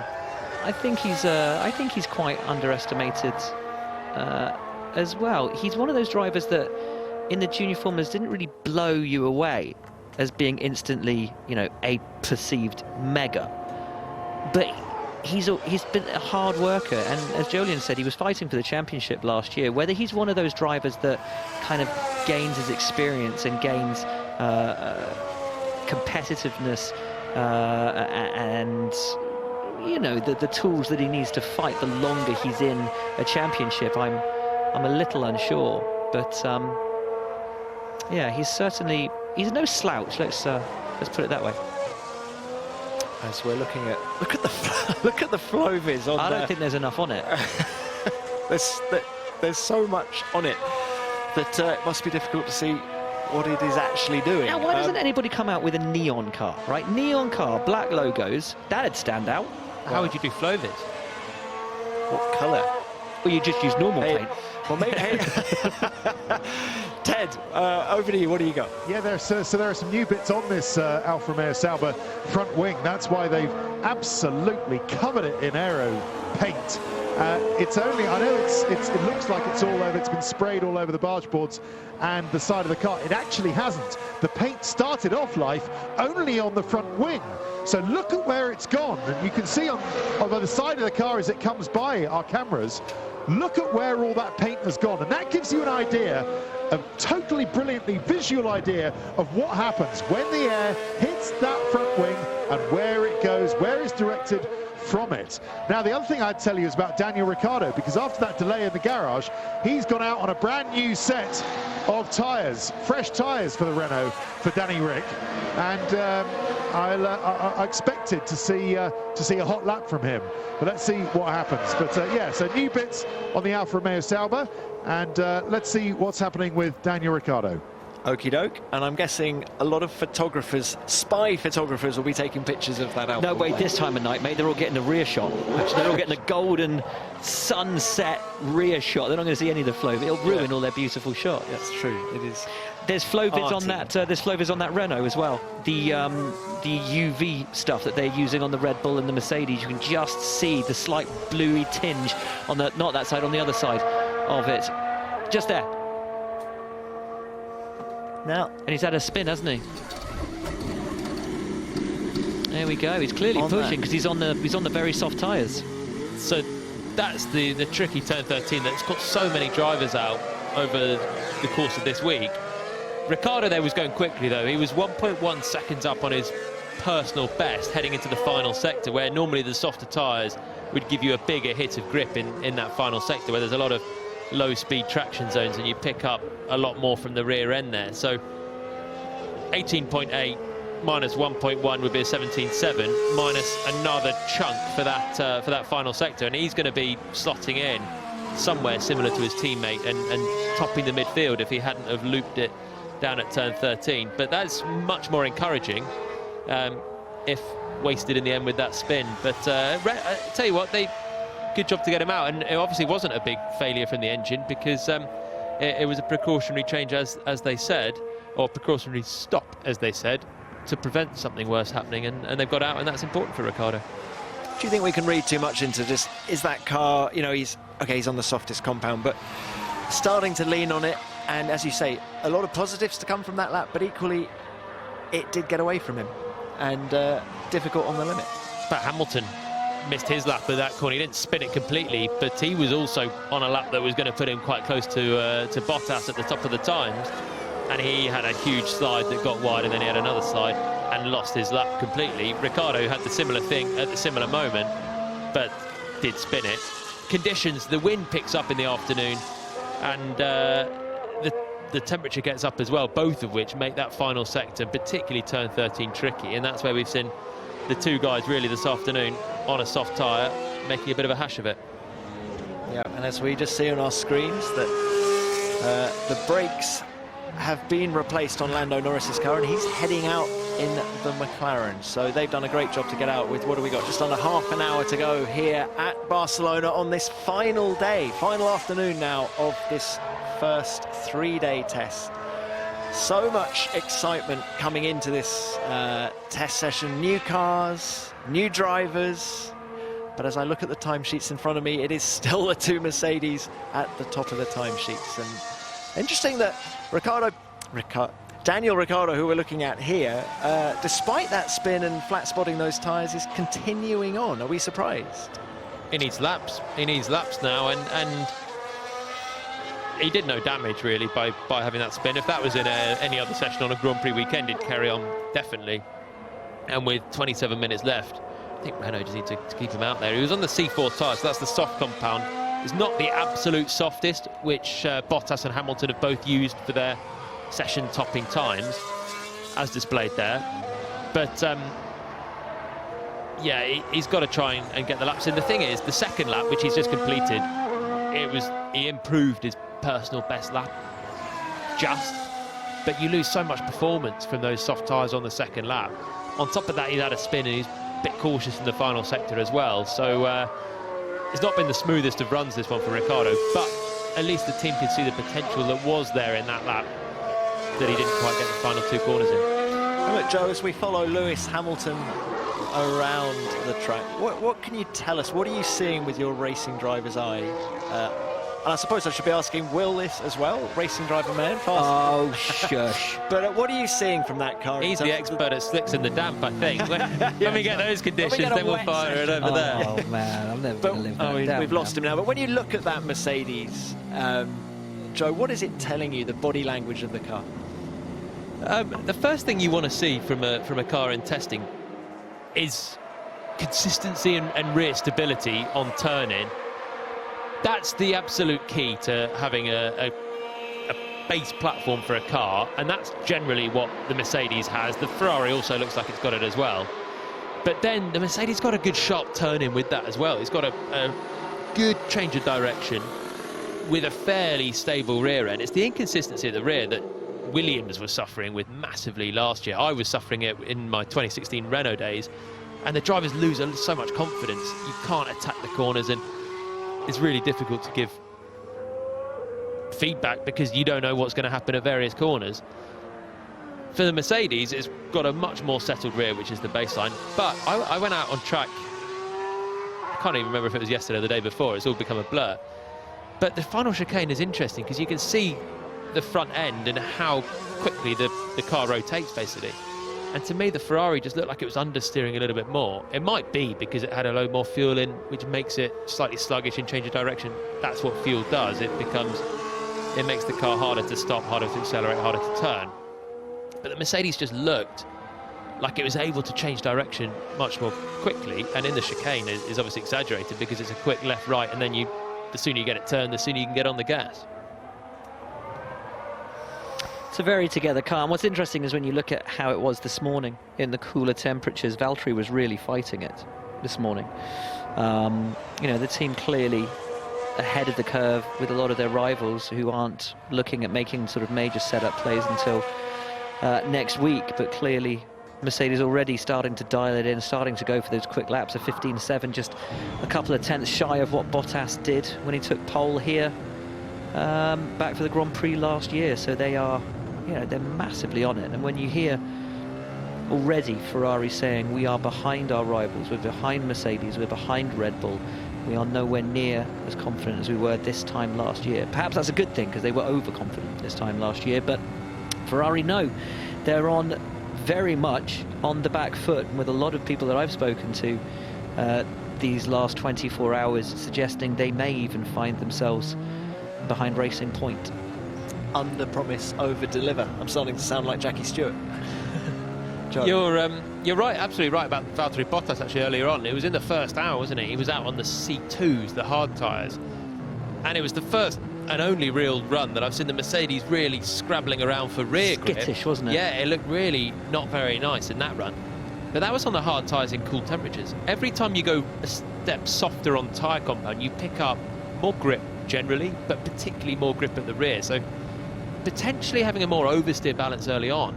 This is the day that they've run the C4 and then the C5, and with every step they're finding big chunks, and the way to do that is to start with actually a nervous rear end. When I say that, I mean like an oversteery, slightly skittish rear end, then add in the softer tyres, and that just helps out. Or you start with a good balance with your C2, your hard tyres, and every time you go for a softer compound, you then have to add in a load of front wing to keep the balance neutral. Because if you start with a hard tyre, you simply change, without changing anything else on the car, you change to a medium tyre, then a soft, then effectively a super soft. You will pick up grip, but you're going to pick up understeer because you're going to pick up so much at the rear, and the fronts aren't going to be able to hang on. So you need to add in that front wing, and that might be potentially why they started off with a load of oversteer. They've ended up with a very quick car that looks much more planted as they've gone to a softer tyre. So the fastest kind of racing car is a slightly oversteery one to help you rotate the rear, is that correct? It would be oversteery on a harder tyre, but no one drives with oversteer, and oversteer is slow, really. Every time you catch a slide. Oversteer or understeer which is slower? We're getting quite both.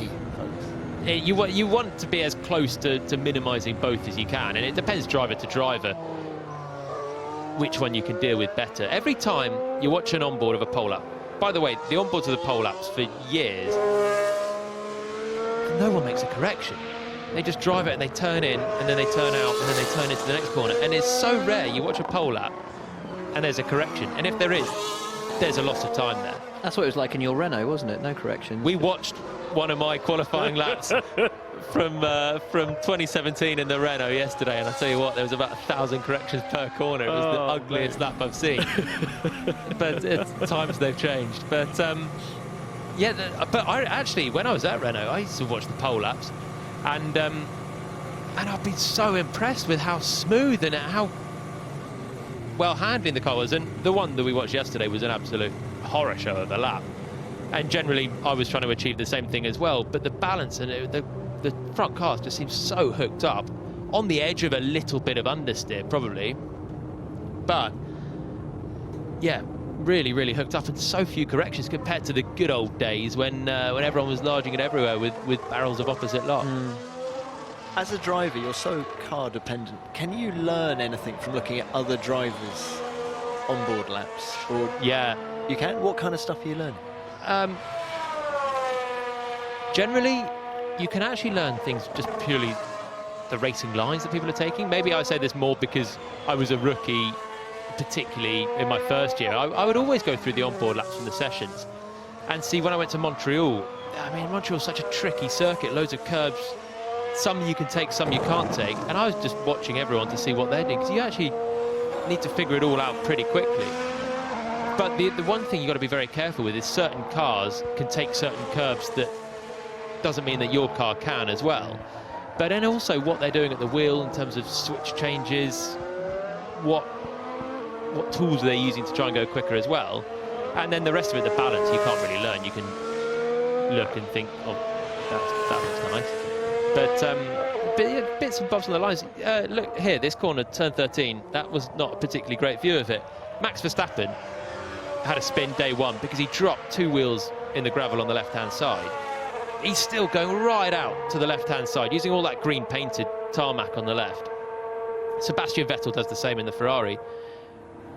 Generally, a lot of other drivers aren't going that far out, and maybe it doesn't suit their car because you've got a bit more surface changes, you join off the green painted tarmac, but it's the sort of thing that it's interesting to see what other people are doing and see if you can get away with that bit of extra tarmac, because that would just open up the corner and basically mean you can carry more speed so long as it doesn't unsettle the car.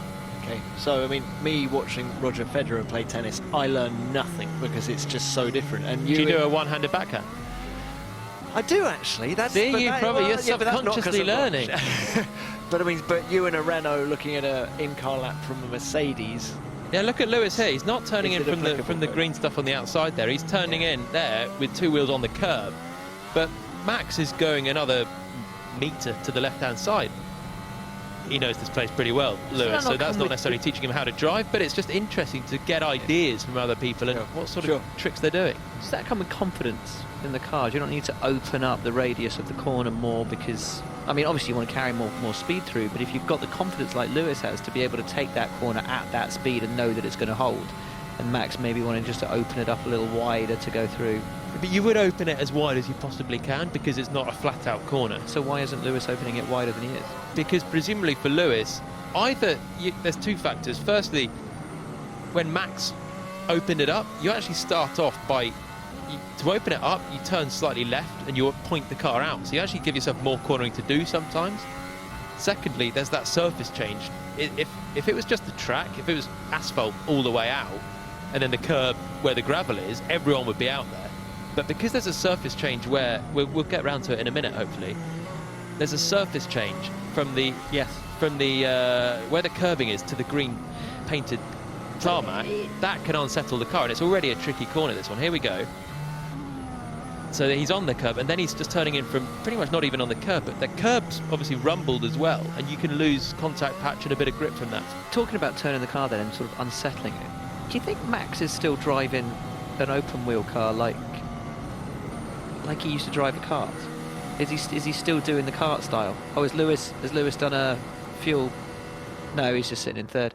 He hasn't got a problem, has he? I think that was a constant speed. No, there was it dials on the. Yeah. Do you think Max is still driving like a, trying to throw it around like a kart?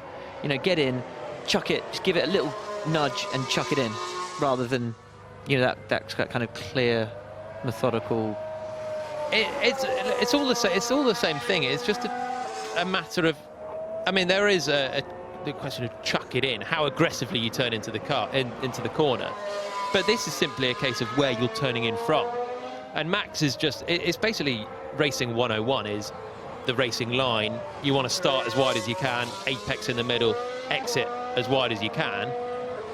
And Max is doing that, but in doing that, he's going off the track and using the curb, which can unsettle the car or cause you to have a moment. Max is basically accepting that moment to open up the corner. Lewis is saying, I'd rather have a more stable car, but effectively do a slightly tighter corner. And that's just a difference in technique and different corners. Maybe there's other corners on here that Lewis is more willing to take the unsettling moment of the car to open up the corner. I've got to go. Oh, it's been a pleasure, boys. I've enjoyed it massively. I've got to go and speak to Mr. Alexander Albon at the end of his day and see whether he's enjoyed himself. Just remind everybody at home where they can watch this Red Bull innovation. Yes, so coming up later today on F1 TV is your 3rd instalment of F1 TV Tech Talk. Mark Hughes had to pop home and fly home early today, so it will be with Race Car Engineering's Sam Collins.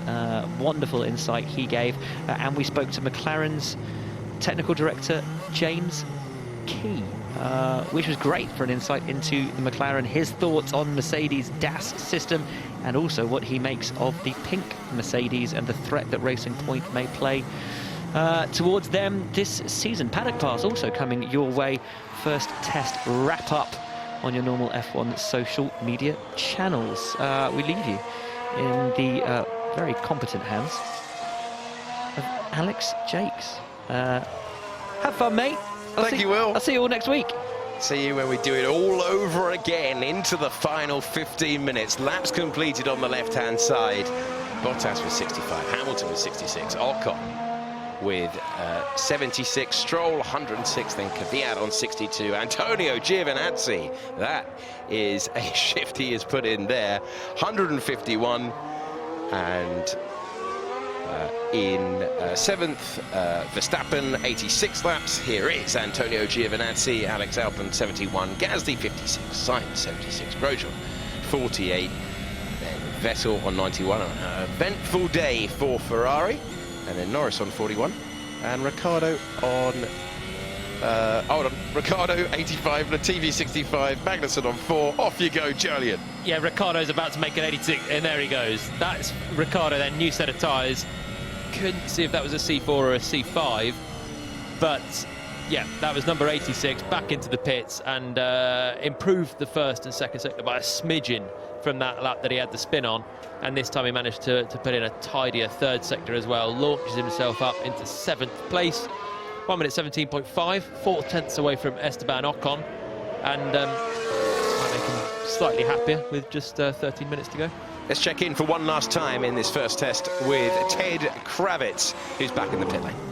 I thought where better to end the first test than with the team that has had all the attention, has had all the interest, had all the intrigue, had all the innovations, had all the top times. It's the world champions Mercedes, and as world champion Lewis Hamilton comes right towards me in the pit lane to end up his run.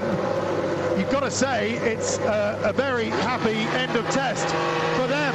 They've been reliable, they've been fast, and if he just gets his burnout right, they haven't put a foot wrong. And what better birthday present for the technical director, James Allison, who it is today, isn't it? I think he's 52, if memory serves, or is it tomorrow? Anyway, what a better birthday present for James Allison to see this car be happily put into the garage.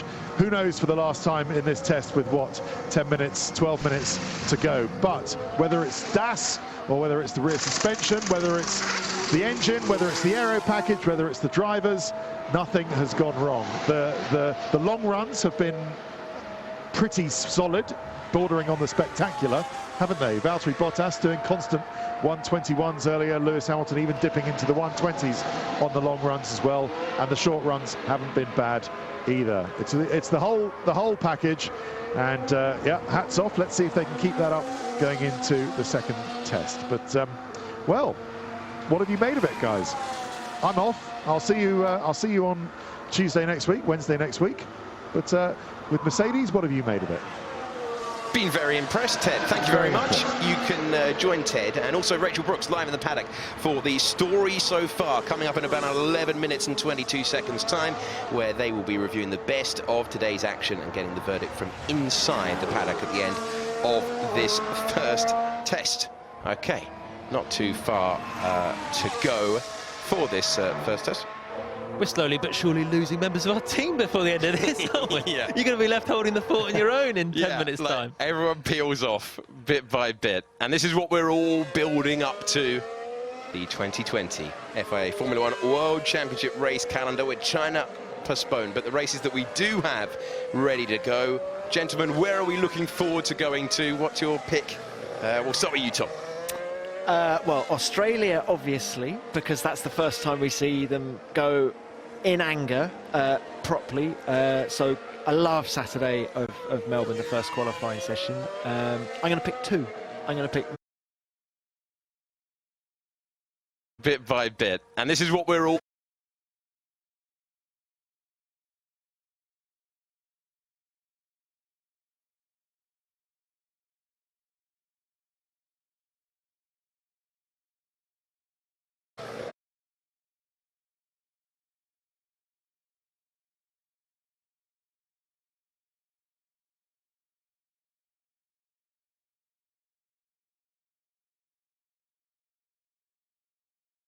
I'm going to pick Melbourne, and I'm Pick going as to many pick as you like, Tom. There are no rules here. all 22. How about that? But also Monaco, to see a Formula, these cars go through Monaco. What are we talking about? Esteban Ocon reckons we're going to, every lap record is going to tumble this year, just to see these guys around Monaco. The commitment we're going to see through places like the swimming pool in Monaco is going to be fantastic. That's a very good point. And then Beckett's at Silverstone. Joe, pick up from me. What are you excited? We started with this, I think, day one. It has to be Netherlands and has to be Vietnam for me, just because I love going to new tracks and the banking at Zandvoort, the atmosphere. I think we're going to get there. The Hanoi circuit looks pretty cool, completely different as well. So, I mean, Silverstone and Monaco, always amazing to go to. But I look forward to the new tracks, new challenges, and there's a lot of unknowns.